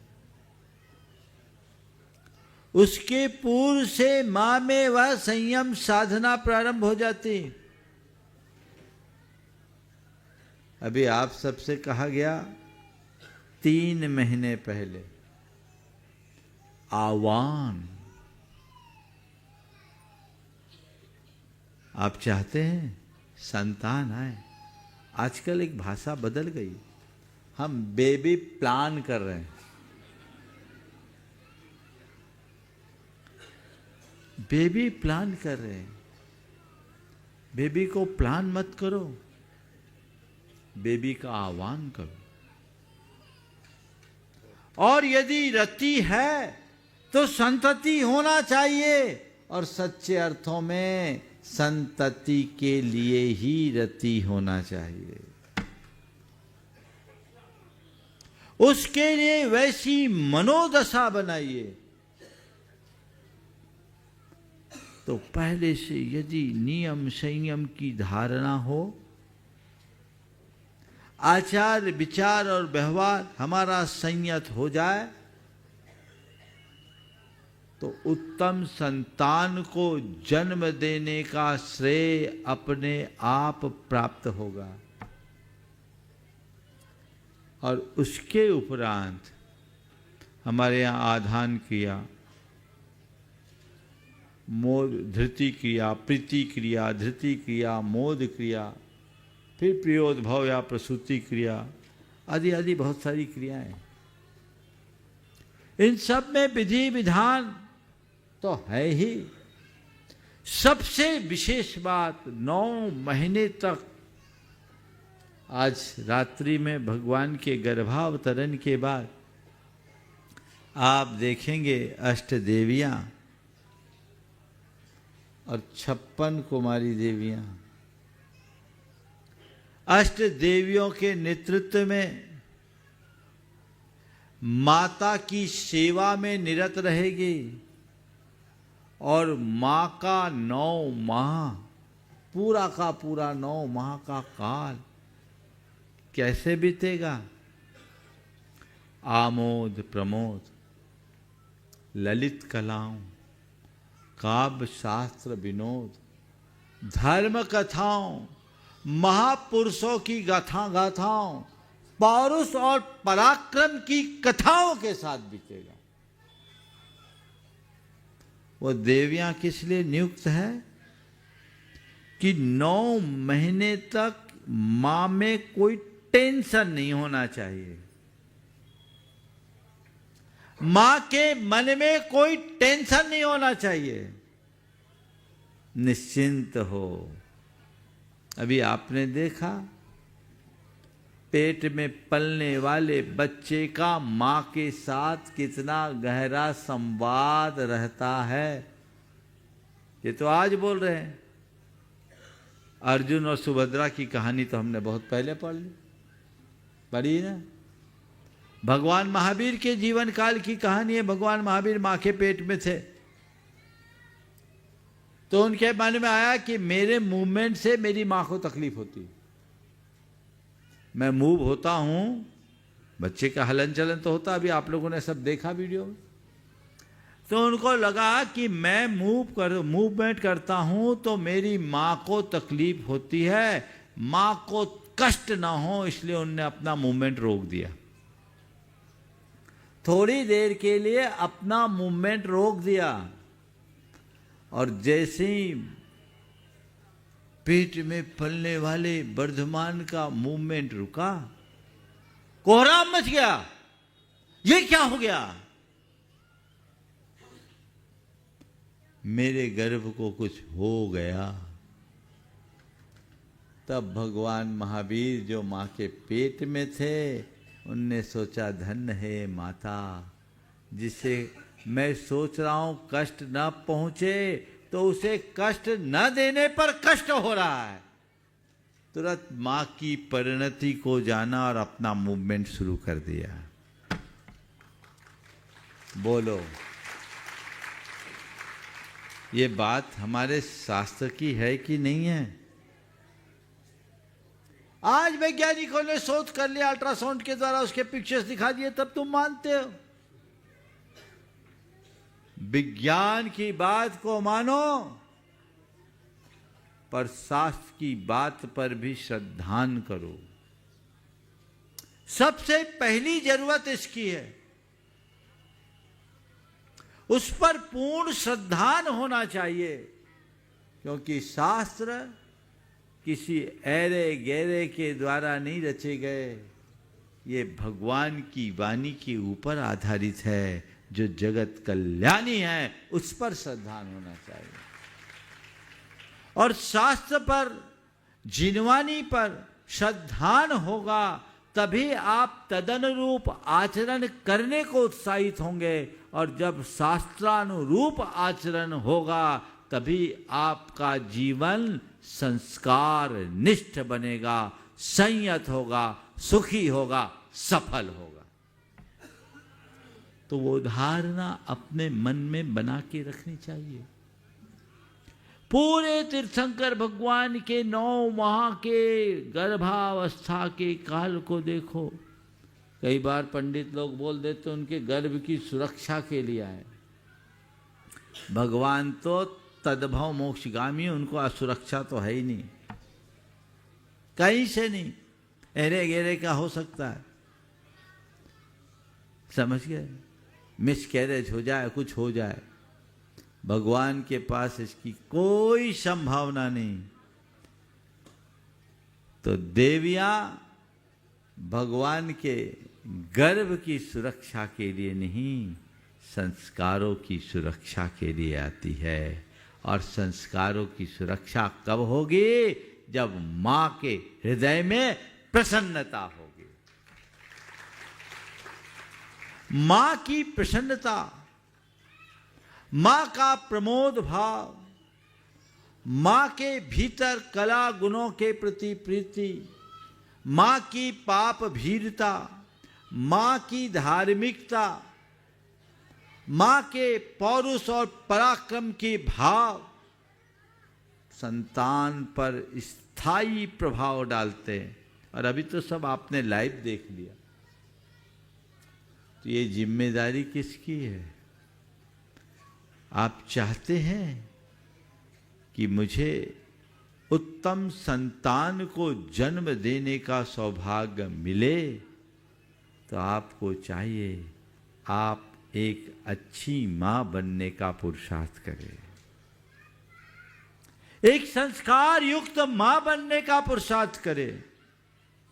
एक अच्छी मां ही अच्छी संतान को जन्म देने का श्रेय प्राप्त कर सकती है। भक्तामर स्तोत्र में हम लोग पढ़ते हैं, स्त्रीणाम शतानि शतसो जनयन्ति पुत्रान् नान्या सुतम तदुपमा जननी प्रसूता सर्वा दिशो ददति भानि सहस्र रश्मि प्राचेव दिग्जनयति स्फुरदन सुजालम। सैकड़ों संतान को जन्म देने वाली सैकड़ों माताएं होगी, पर भगवान आप जैसे लोकोत्तर महान आत्मा को जन्म देने वाली माँ तो एक ही होती है। तारे गण 10 दिशाओं में उगते हैं, पर सूरज तो केवल प्राची में प्रकट होता है। तो आप प्राची बनो, वैसी धारा अपने अंदर उद्घाटित करना चाहिए। ये पुरुषार्थ आप सबको करना है। तो आजकल गर्भ संस्कार की प्रक्रिया को लेकर समाज में जागरूकता आई और अलग अलग जगह पर गर्भ संस्कार की क्रियाएं भी कराई जाती है। ये बहुत अनुकरणीय है। जैन शास्त्रों में गर्भ संस्कार की संपूर्ण क्रिया है, पर एक बात ध्यान में रखना है कि गर्भ संस्कार केवल कर्म कांड नहीं है। मुझे इसमें भी एक विडंबना दिख रही है कि गुरुजनों से प्रेरणा पाकर लोग गर्भ संस्कार की तरफ तो मुड़े हैं, लेकिन इसे भी एक कर्म कांड बना दिए। हर महीने में कुछ लोग महीने में कराते हैं, कोई 3 महीने में कराते हैं, कोई 6 में 5वें महीने में फिर जो है कराते हैं अलग अलग। और घंटा आध घंटे की क्रिया करा लिए, कुछ मांत्रिक क्रियाएं कर लिए और संतुष्ट हो जाते हैं कि हमने गर्भ संस्कार करा लिया, अब हम उत्तम संतान को जन्म देने का सौभाग्य प्राप्त कर लेंगे। ऐसे मुगालते में मत रहना। कोरे कर्म कांडों से कोई लाभ नहीं होने वाला। गर्भ संस्कार कोरा कर्म कांड नहीं है, एक साधना है। तो 9 महीने जैसी बातें भी आपको बताई गई, आप वैसे रहे, आपको कोई कठिनाई नहीं होगी। और इन्हीं सब बातों को ध्यान में रखते हुए मैंने गर्भवती महिलाओं के लिए 9 मिनट का भावना योग तैयार किया। लाखों लोगों ने उसका लाभ लिया और इसका बहुत अच्छा परिणाम निकला।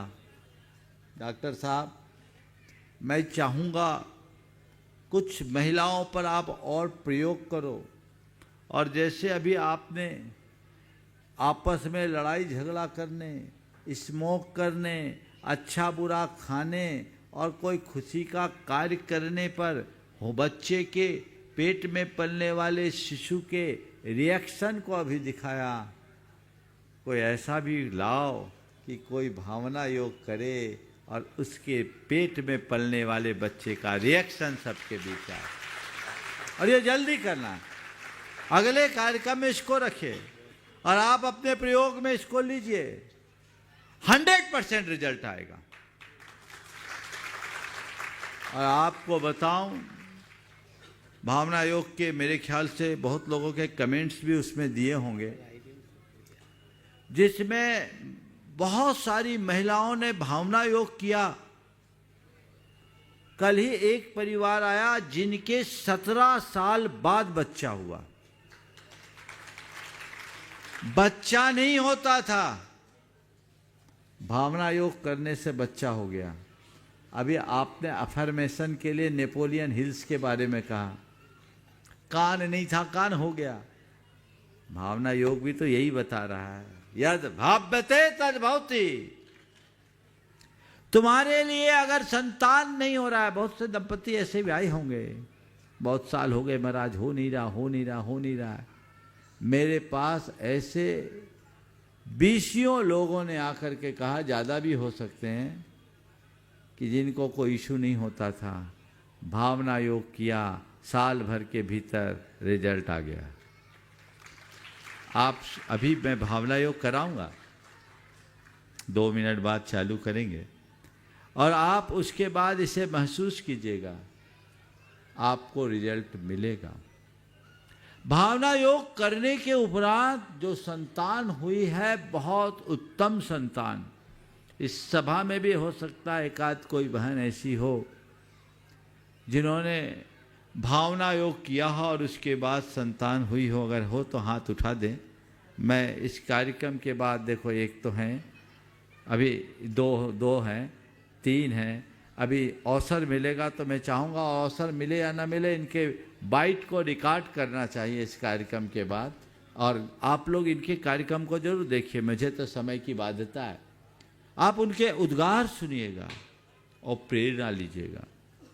तो ये भावना योग को इस तरीके से डिजाइन किया जो आपके आचार, विचार, व्यवहार सबको नियंत्रित करे, आपके जीवन में सकारात्मक परिवर्तन लाए और आपके पेट में पलने वाले पर सकारात्मक प्रभाव छोड़े। इसलिए ये 9 मिनट 9 महीना, हमने 9 मिनट ही रखा। 9 का आंकड़ा ठीक है, अविनश्वरता का द्योतक है। 9 माह 9 मिनट।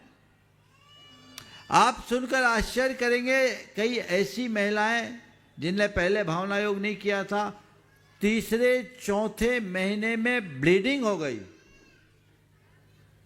और उसके बाद भावना योग शुरू किया, ट्विंस बच्चे हो गए और एकदम स्वस्थ। डॉक्टर आश्चर्य करते हैं।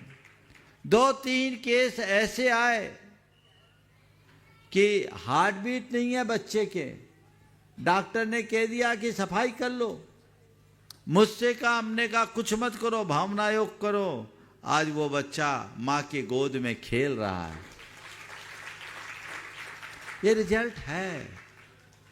आप अपने अंदर वैसा श्रद्धान जगाएंगे, सुनिश्चित परिणाम आएगा। डॉक्टर गर्ग साहब ने जो आपसे कहा है, आप उसका पालन करें। कल भी इस विषय पर चर्चा होगी और इसे गंभीरता से सब लोग सुने। पूरे देश और विदेश में जो लोग हैं वो सुने, अनावश्यक परेशानियों के शिकार न बने। आजकल डॉक्टरों के चक्कर में फंस जाते हैं, लाइन लगाना पड़ता है।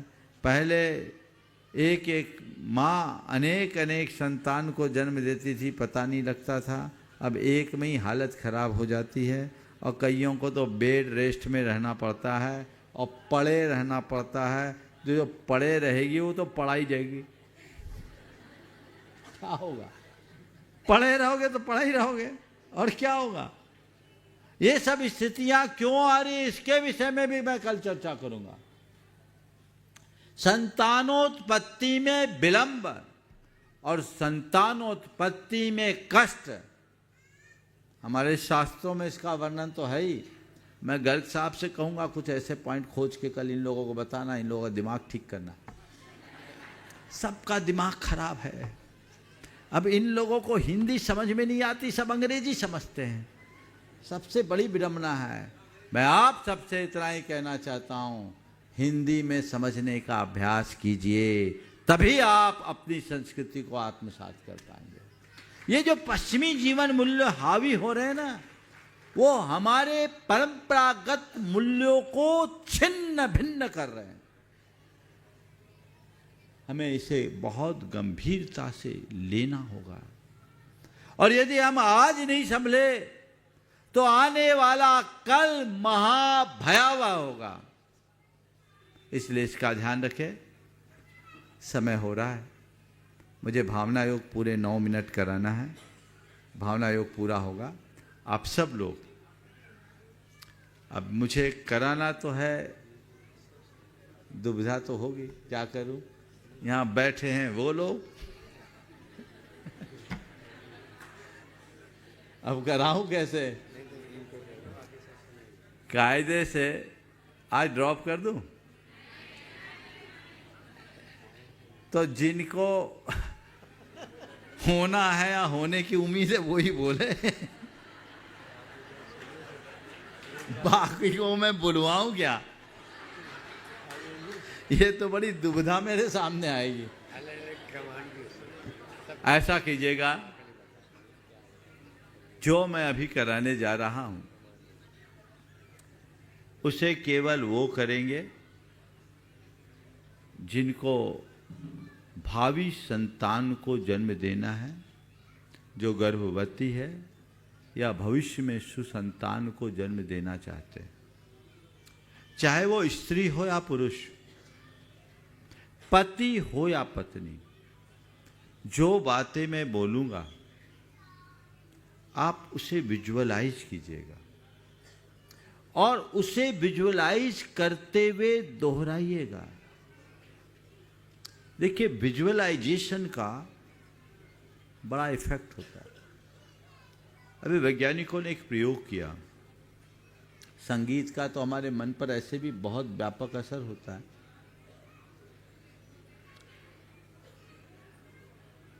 प्रयोग किया गया, कुछ लोगों ने पियानो बजाया। ध्यान से सुनिएगा, पियानो बजाया, और कुछ लोगों ने पियानो बजाने की जगह केवल पियानो बजा रहे हैं ऐसा महसूस करते हुए पियानो बजाने का एक्टिंग किया। पियानो बजाने वाले ने पियानो बजाया और कुछ लोगों ने केवल पियानो बजाने का एक्टिंग किया। इस विजुअलाइजेशन के साथ, ऐसी फीलिंग के साथ कि हम पियानो बजा रहे हैं, पियानो का आनंद ले रहे हैं। आप सुनकर आश्चर्य करेंगे, दोनों के माइंड का ईईजी और एमईजी टेस्ट किया गया, दोनों इक्वल निकले। जो पियानो बजाए वे और जिन्होंने पियानो बजाने का केवल एक्टिंग किया वे। तो ये विजुअलाइजेशन का इफेक्ट है। हम बिल्कुल सकारात्मक बातें रखें, सोचें, महसूस करें तो उसका परिणाम सुनिश्चित आएगा। जिनको संतान नहीं हो रही है, रोते हैं, चाहे जिसके यहाँ जाते हैं पंडे बाबा के पास और बेवकूफ़ भी बनते हैं, टोना टोटका गंदा ताबीज में लग जाते हैं। ध्यान रखना, जब तक तुम्हारे दिमाग में बैठा रहेगा कि मुझे संतान नहीं हो रही, होगा भी नहीं। अगर इसकी जगह मेरे यहाँ एक अच्छा मेहमान आने वाला है, मेरे घर दिव्य संतान आने वाली है, मुझे प्रतापी पुत्र मिलने वाला है, मैं बहुत जल्दी सौभाग्यवती बनने जा रही हूँ, मैं बहुत शीघ्र सौभाग्यशाली पिता बनने जा रहा हूँ, ये अफर्मेशन आप दें, ऐसा आत्म सुझाव देना शुरू कर दें, तो ध्यान रखना, एक सिद्धांत है, लाइक अट्रैक्ट्स लाइक, खींचेगा और लेके आएगा।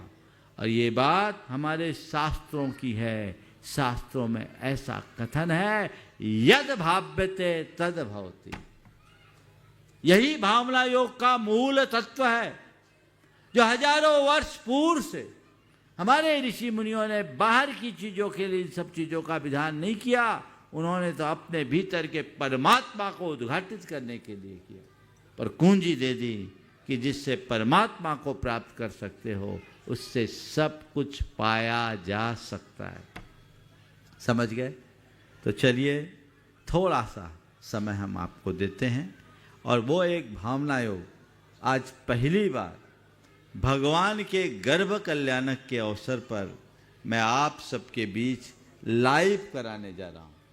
भावना योग हमने डिजाइन किया बहुतों के मांग पर, और वो ऐसे ही आप लोगों तक पहुंच गया। लेकिन ये भी इंदौर का एक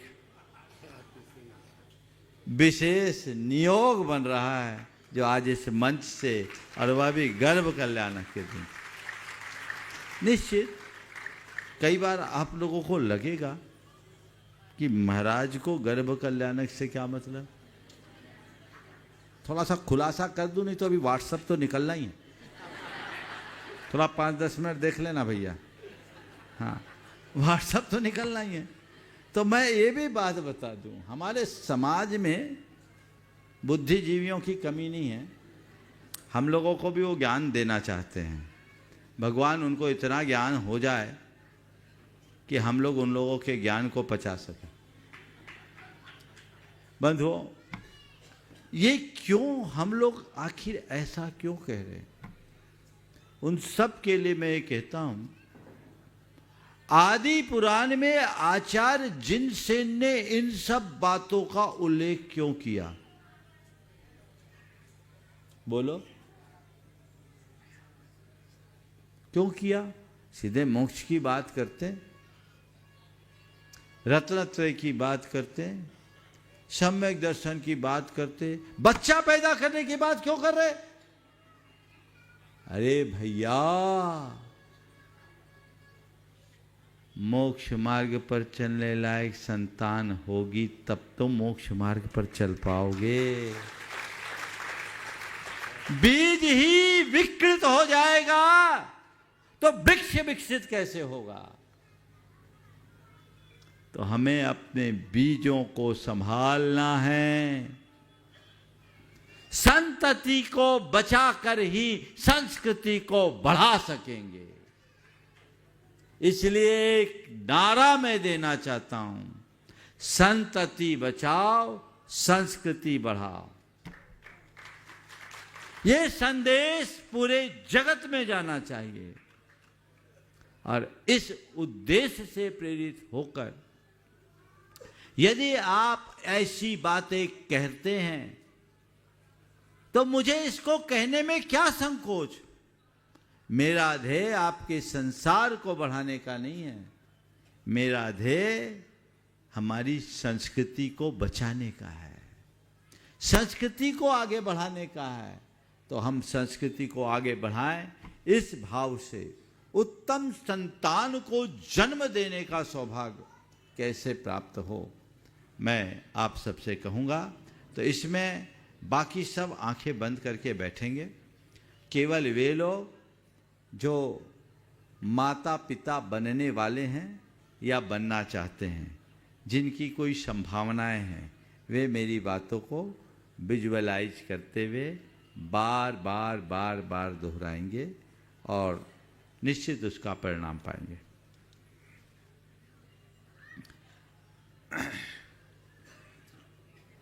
दोनों हाथ जोड़ लें। प्रभु परमात्मा की उपस्थिति का एहसास करें। अपने घट में विराजमान परमात्मा को नमन करें, उनके प्रति कृतज्ञता भरा आभार प्रकट करते हुए वंदन करें। हे प्रभु, आपकी कृपा, आपके चरणों में कोटि कोटि वंदन, कोटि कोटि आभार। हे प्रभु, आपकी कृपा से मुझे जीवन का यह नया दिन मिला। मुझे ऐसी शक्ति दे कि आज के इस दिन को अच्छा दिन बना सकूं। हे प्रभु, मेरा दिन अच्छा दिन बने, सबका दिन अच्छा दिन बने, सबका मंगल हो, जग में शांति हो।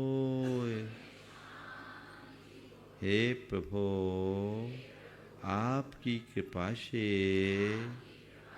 मैंने नर जन्म पाया। आज मुझे गृहस्थ धर्म का पालन करने का सुअवसर मिल रहा है। हे प्रभु, मुझे ऐसी शक्ति दे कि मैं अपने गृहस्थ जीवन को सार्थक बना सकूं। हे प्रभु, मुझे ऐसी शक्ति दे कि मैं अपने गृहस्थ जीवन को सार्थक बना सकूं। हे प्रभु, मेरी भावी संतान अच्छी हो, मेरी संतति अच्छी हो। हे प्रभु, मेरी संतान प्रतापी हो, मेरी संतान प्रभावी हो। हे प्रभु मेरी संतान धर्मात्मा हो, मेरी संतान दयालु हो, मेरी संतान दयालु हो, मेरी संतान प्रतापी हो, मेरी संतान प्रतापी हो, मेरा पुत्र धर्मी बने, मेरा पुत्र धर्मी बने, मैं धर्मी पुत्र को जन्म दे सकूं, मैं धर्मी पुत्र को जन्म दे सकूं। हे प्रभु मेरा पुत्र धर्मात्मा हो, दयालु हो, प्रतापी हो, कृपालु हो। हे प्रभु मेरा पुत्र तेजस्वी हो, तपस्वी हो, यशस्वी हो, मनस्वी हो। हे प्रभु मैं उत्तम संतान को जन्म दे सकूं,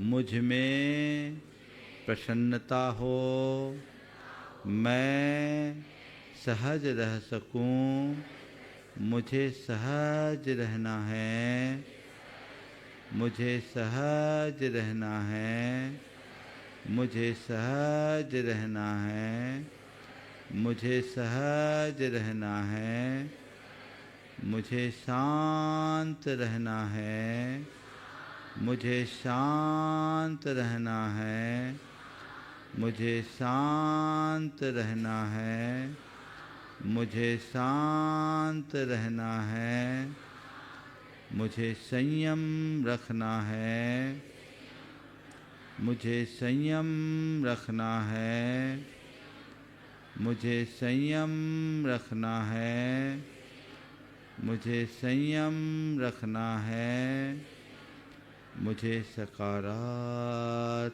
रहना है, मुझे सकारात्मक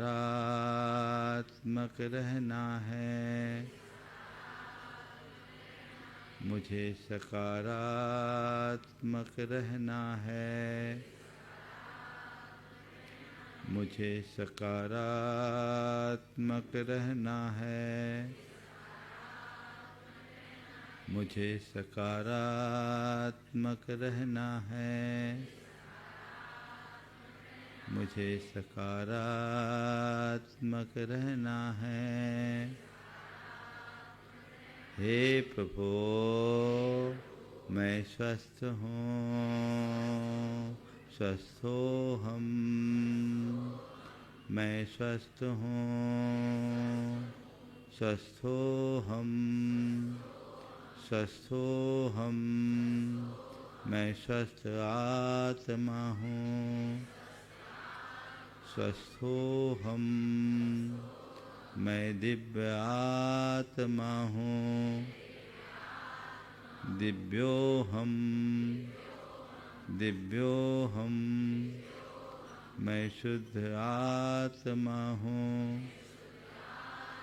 मैं शुद्ध आत्मा हूँ, शुद्धो हम, शुद्धो हम, शुद्धो हम, शुद्धो हम, सोहम, सोहम, सोहम, सोहम, सोहम, सोहम, सोहम, सोहम, सोहम, सोहम, सोहम, सोहम, सोहम, सोहम, सोहम, सोहम, सोहम, सोहम, सोहम,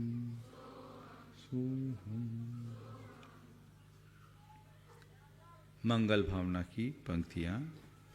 मंगल मंगल होए जगत में सब मंगलमय हो। मंगल मंगल हो जगत में सब मंगलमय हो। इस धरती के हर प्राणी का मन मंगलमय हो। इस धरती के हर प्राणी का मन मंगलमय हो। मंगलमय हो प्रात हमारा, रात सुमंगल हो। मंगलमय हो प्रात हमारा, रात सुमंगल हो। जीवन के हर पल हर क्षण की बात सुमंगल हो। जीवन के हर पल हर क्षण की बात सुमंगल हो। घर घर में मंगल छा जावे, जन जन मंगल हो।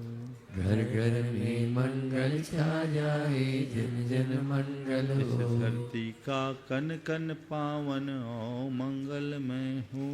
इस धरती का कण कण पावन ओ मंगलमय जय हो। बोलो परम पूजा आचार्य गुरुवर श्री विद्यासागर जी महाराज की। बोले परम परम पूज्य पूज्य मुनि श्री प्रमाण सागर जी महाराज की। मुनि श्री निर्वेक सागर संदान सागर जी महाराज की। आप लोग ये जो भावना योग है जो YouTube में डला हुआ है वो आपका परिपूर्ण पैकेज है। यहाँ तो कुछ चीज़ें आगे पीछे हुई है। जो YouTube में है आप उसी को फॉलो करें और वो अपने आप में परिपूर्ण है, सुनिश्चित उसका लाभ मिलेगा। और जो बहनें यहाँ पर भावना योग का अपना एक्सपीरियंस बताना चाहती हो, हम लोगों के पास तो समय नहीं है, लेकिन आप लोग यहाँ बैठें, इनका एक्सपीरियंस सुने और इनके नाम सहित इनको रिकॉर्ड कर लिया जाए ताकि उनका भविष्य में उपयोग किया जा सके। आरती नहीं होगी। और कोई भी आना चाहते, कौन कौन आना चाहते हैं? हाँ आ जाइए, एक आ रही हैं। और जो आना है, भावना योग का एक्सपीरियंस कौन बताना चाहेंगे अपना? आ जाइए, आ जाइए, आ जाइए, ऊपर स्टेज पे आ जाइए। बच्चे को लेके आइए तो और अच्छा होगा, प्रमाण भी साथ में रहेगा। हाँ विजय, हाँ चलने दो, आ जाइए, जल्दी आइए आप। हाँ हाँ। और भी यदि कोई हो, ऐसे कौन है जिन्होंने गर्भावस्था में भावना योग किया है और संतान को जन्म दिया है? है यहाँ? कल? चलो ठीक, चलिए ठीक है, आ जाइए, सामने आ जाइए, माइक दे दीजिए। आप माइक पे बोलिए, आपका ही बेटा है ना? हाँ हाँ बैठिए, चलो ठीक है, हाँ ठीक है। ओ हाँ, महाराज जी के चरणों में नमस्तु नमस्तु अपना नमस्तु। नाम बताइएगा, स्थान का नाम बताइएगा। मयूरी जैन, उदयनगर मंदिर के वहाँ से, इंदौर से ही? इंदौर से ही हूँ मैं। मैंने अभी मेरी पहले की 3 संतान पहले से ही है, ये मेरी चौथी संतान है महाराज जी। और बहुत सुंदर। हाँ मैंने एक बार ताली बजाओ, बहुत साहस का काम किया इन्होंने। हाँ हाँ हाँ हाँ। और माता जी के आशीर्वाद से, परम पूज्य आर्यका श्री 105 आर्यका विज्ञानमती माता जी की आशीर्वाद से ये संतान मुझे प्राप्त हुई है। बहुत सुंदर। और मैंने ये भावना योग 9 महीने पूरे सुबह 4:30 बजे उठ के मैं डेली करा करती थी। और मुझे ये परिणाम मिला, जो 3 संतान के टाइम मुझे इतना कष्ट सहना पड़ता था, जो इसके टाइम मुझे बिल्कुल भी कष्ट सहन नहीं हुआ। बहुत सुंदर। और ये ऐसा डॉक्टर ने मुझे बोल दिया था कि 12:15 बजे तक अगर आपका नहीं हो तो आपका ऑपरेशन करना पड़ेगा, लेकिन 12:01 में ये नॉर्मल डिलीवरी हो गई। बहुत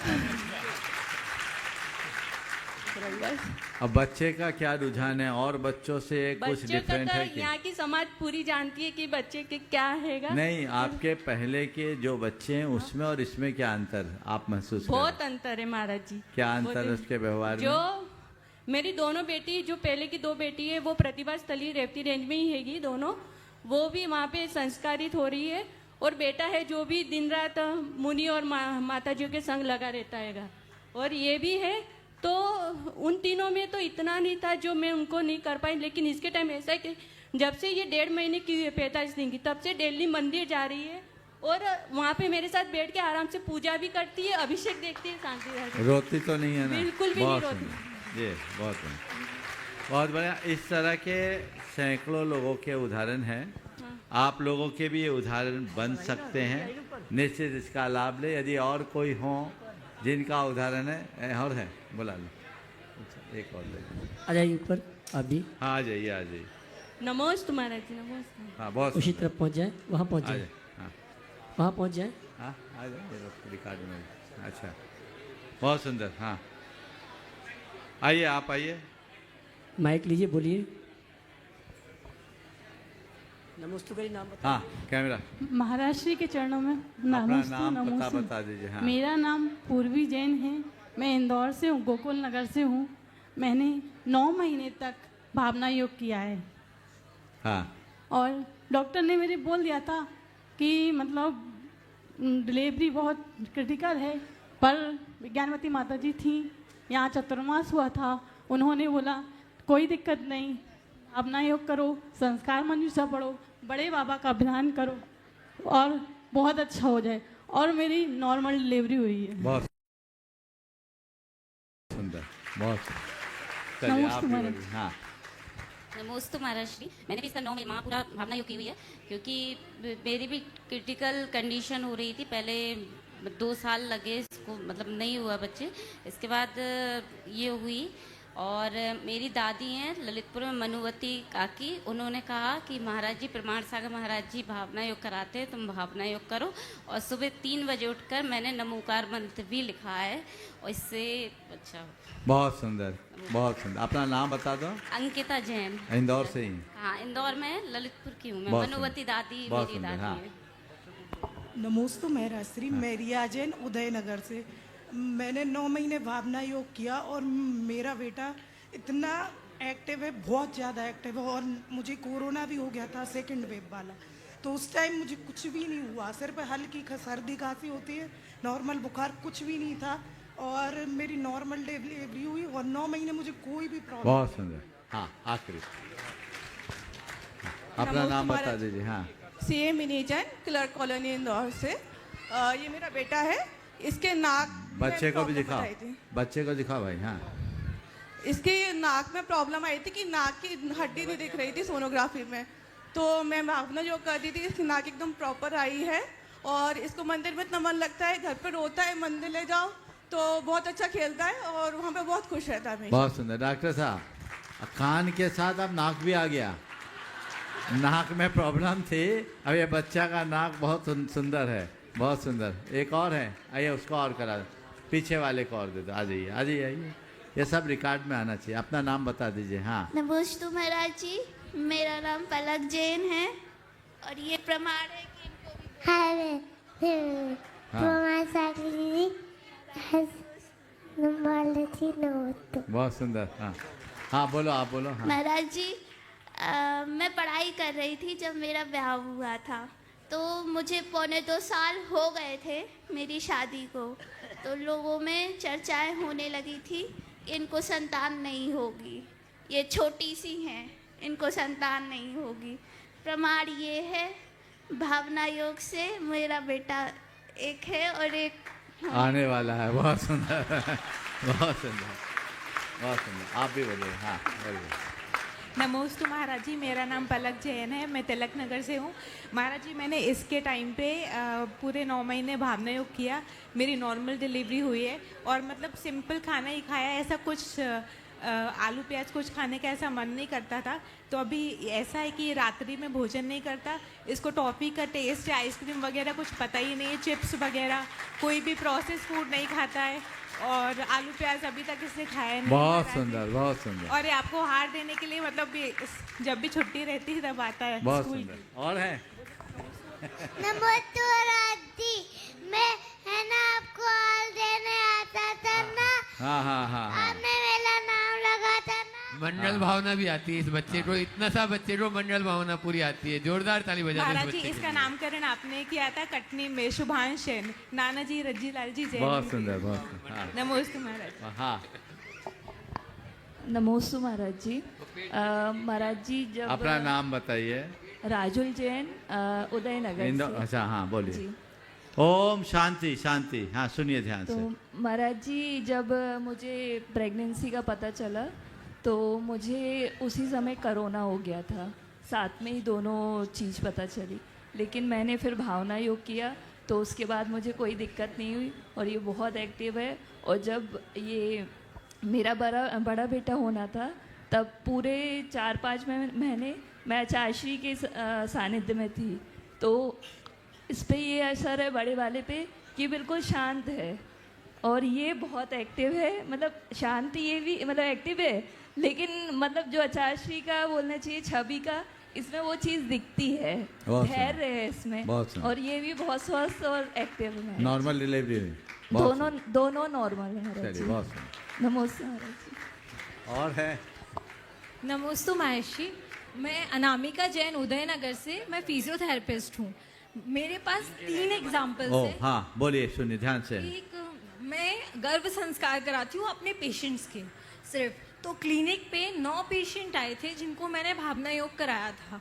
उसमें से 5 पेशेंट्स की नॉर्मल डिलीवरी हुई जिनके चांसेस बहुत कम थे। बहुत सुंदर। सेकेंड एग्जाम्पल हमारे घर में ही है कि मेरी जेठानी को मतलब 7th मंथ के अप्रॉक्स टारगेट स्कैन दोबारा कराया गया कि नेजल बोन एब्सेंट है। तो वो नाक की हड्डी नहीं होने की वजह से एमनियोसेंटेसिस कराया, उसमें सब कुछ नॉर्मल निकला पर नाक की हड्डी नहीं थी। लेकिन उन्होंने 3 महीने लगातार भावना योग किया, उसके बाद उस बच्ची की अभी नाक की हड्डी और बच्ची 1 साल की होने वाली है। बहुत सुंदर, बहुत सुंदर।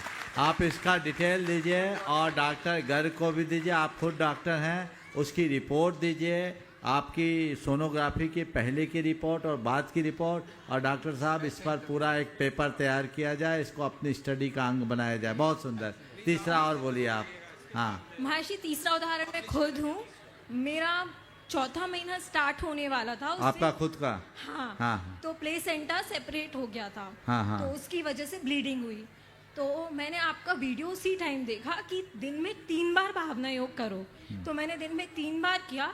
मुझे डॉक्टर ने 1.5 महीने का बेड रेस्ट बोला था। 10 डेज बाद मैंने दोबारा स्कैन कराया तो हेमेटोमा जो होता है, जो ब्लड क्लॉट था, वो रिजॉल्व हो गया था एंड मुझे ट्रैवलिंग के लिए अलाउ कर दिया था। मैंने रेस्ट किया, बट ऐसा नहीं था कि कंप्लीट बेड रेस्ट है, मैं बेड पर ही हूँ, उतना नहीं था। बस मैंने अपना काम नॉर्मल जो रूटीन था वो किया है। पर भावना योग से मुझे इतना इफेक्ट हुआ कि जो चीज़ 1.5 महीने में सही होने वाली थी वो 10 या 15 दिन में मुझे रिजल्ट मिल गया। बहुत सुंदर, बहुत सुंदर। ये रिपोर्ट आप अपना दीजिएगा तथ्यात्मक तरीके से। डॉक्टर साहब उस पर पूरा आप डिटेल बना के लाइएगा। आप कांटेक्ट ले लीजिए। हम इसको पब्लिश करेंगे। You give me the details. Sure. हाँ एक और ला। अनामिका जैन। हाँ वो पेपर आगे जाएगा। नमोस्तु महाराज जी, नमोस्तु नमोस्तु नमोस्तु। मैं श्रीमती अनुप्रिया जैन बेतमा से आई हूँ। आज अभी पंच कल्याणक के लिए बेतमा से आई हूँ। और महाराज जी, ये मेरा बड़ा बेटा है, ये 7 साल का है। जब ये होने वाला था तो बहुत टेंशन में रहती थी, नई नई शादी हुई थी, अप डाउन वगैरह बहुत टेंशन में थी। तो जब डिलीवरी हुई तो सब कुछ सही चल रहा था, लेकिन अचानक से डॉक्टर बोले कि पेट में पानी ख़त्म हो गया है और ये बच्चा एक महीने अस्पताल में रहा और बिल्कुल उसका मतलब उम्मीद नहीं थी कि बच पाएगा। और ये तो फिर ठीक हो गया, भगवान की कृपा से सब नमोकार मंत्र का जाप देते। अब ये लड़की हुई है, सामने आ जाओ। हाँ। 1 साल की लड़की है। मनोज आगे आ जाओ। हाँ। इसके समय मैंने पूरा धर्म का ही सुना और आपका 9 मिनट वाला जो भावना योग है वो मैं पूरे टाइम सुनती रही और बहुत अच्छे से हो गई। मैंने सोचा भी नहीं था कि 3 दिन में छुट्टी होके घर भी, 1.5 दिन में छुट्टी होके घर भी जा सकते हैं डिलीवरी के बाद। और अभी भी बहुत एक्टिव है। अगर मैं उससे बोलूँगी कि नमोस्तु करो महाराज जी को तो वो पूरा आपको झुक के नमोस्तु करो। हाँ बहुत नमोस्तु नमोस्तु। कभी मोबाइल दिखाते भी है महाराज जी तो सिर्फ तीर्थंकर और उनके 24 चिन्ह वही देखती और कुछ नहीं देखती मोबाइल में। बहुत सुंदर। नमोस्तु महाराज जी, नमोस्तु नमोस्तु। बहुत अच्छा। आगे की कार्रवाई आप लोग कीजिए, समय बहुत हो गया। एक बार डॉक्टर गर्ग साहब का आप पुनः अभिनंदन करें, उनके निमित्त से बहुत अच्छा प्रयोग हुआ। और अब तो मैं चाहूँगा पंच कल्याणकों के गर्भ कल्याणक के दिन दोपहर में एक विशेष सत्र रिजर्व कर लिया जाए भाई। इससे अच्छा और उपयोगी और कोई कार्यक्रम नहीं है। इससे समाज में बहुत जागरूकता होगी। आने वाले जितने पंचकल्याणक होंगे, डॉक्टर साहब आप अपना कार्यक्रम सुनिश्चित कर लीजिए। ओम, आपके चरणों में इस काम को मैं, आपके आशीर्वाद मार्गदर्शन मिलता रहेगा तो हम समाज के लिए काम कर पाएंगे। और डॉक्टर साहब को पूरा सुनना है तो कल आप 5:30 बजे आ जाएंगे। 5:45 बजे से डॉक्टर साहब की स्पीच चालू हो जाएगी। 5:45 से कल आज